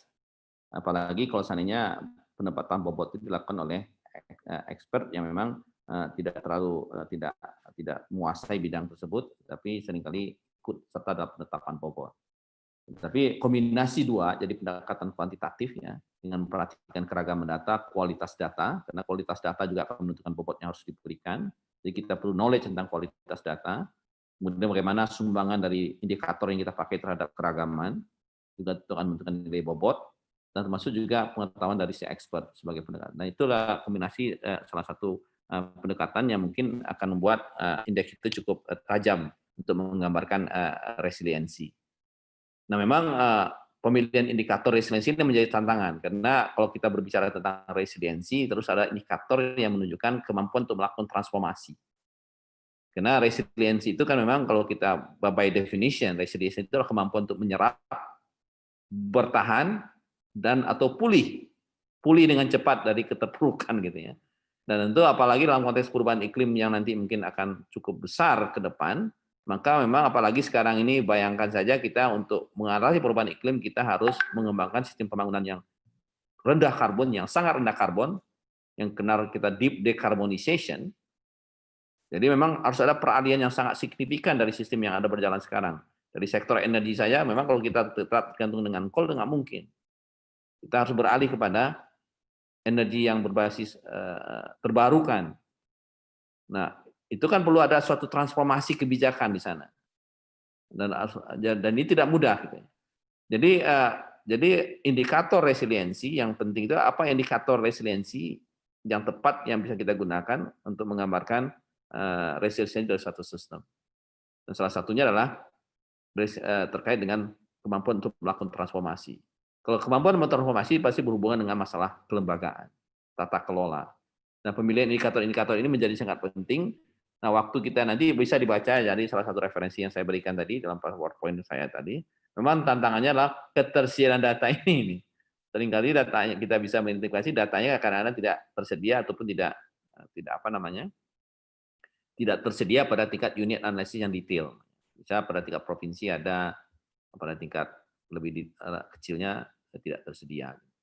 Jadi memang benar Pak, kadang-kadang tidak andal, tapi tergantung bagaimana cara kita, karena penetapan bobot dan pemilihan indikator dalam penetapan resiliensi berbasis indeks ini, itu menjadi sangat krusial.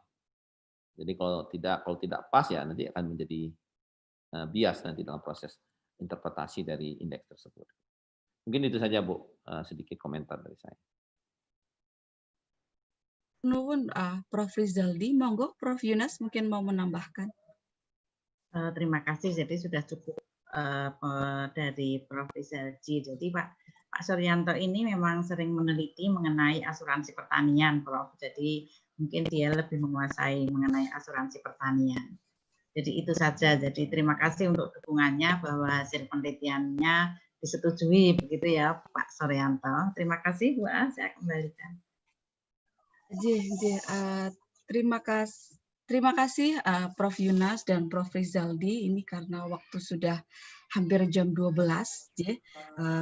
Terima kasih banyak atas materi yang sudah disampaikan. Saya mungkin menyimpulkan sedikit saja mengenai adaptasi perubahan iklim. Mungkin bahwa untuk meminimalkan dampak negatif dari perubahan iklim, perlu kerja keras dari semua pihak, bukan hanya dari sisi petani, tapi juga kerjasama dari sisi kelembagaan, baik dari pemerintah, penyuluh, dan lembaga-lembaga yang lain. Itu saja. Terima kasih banyak Prof. Rizaldi dan Prof. Yunas atas materi yang luar biasa.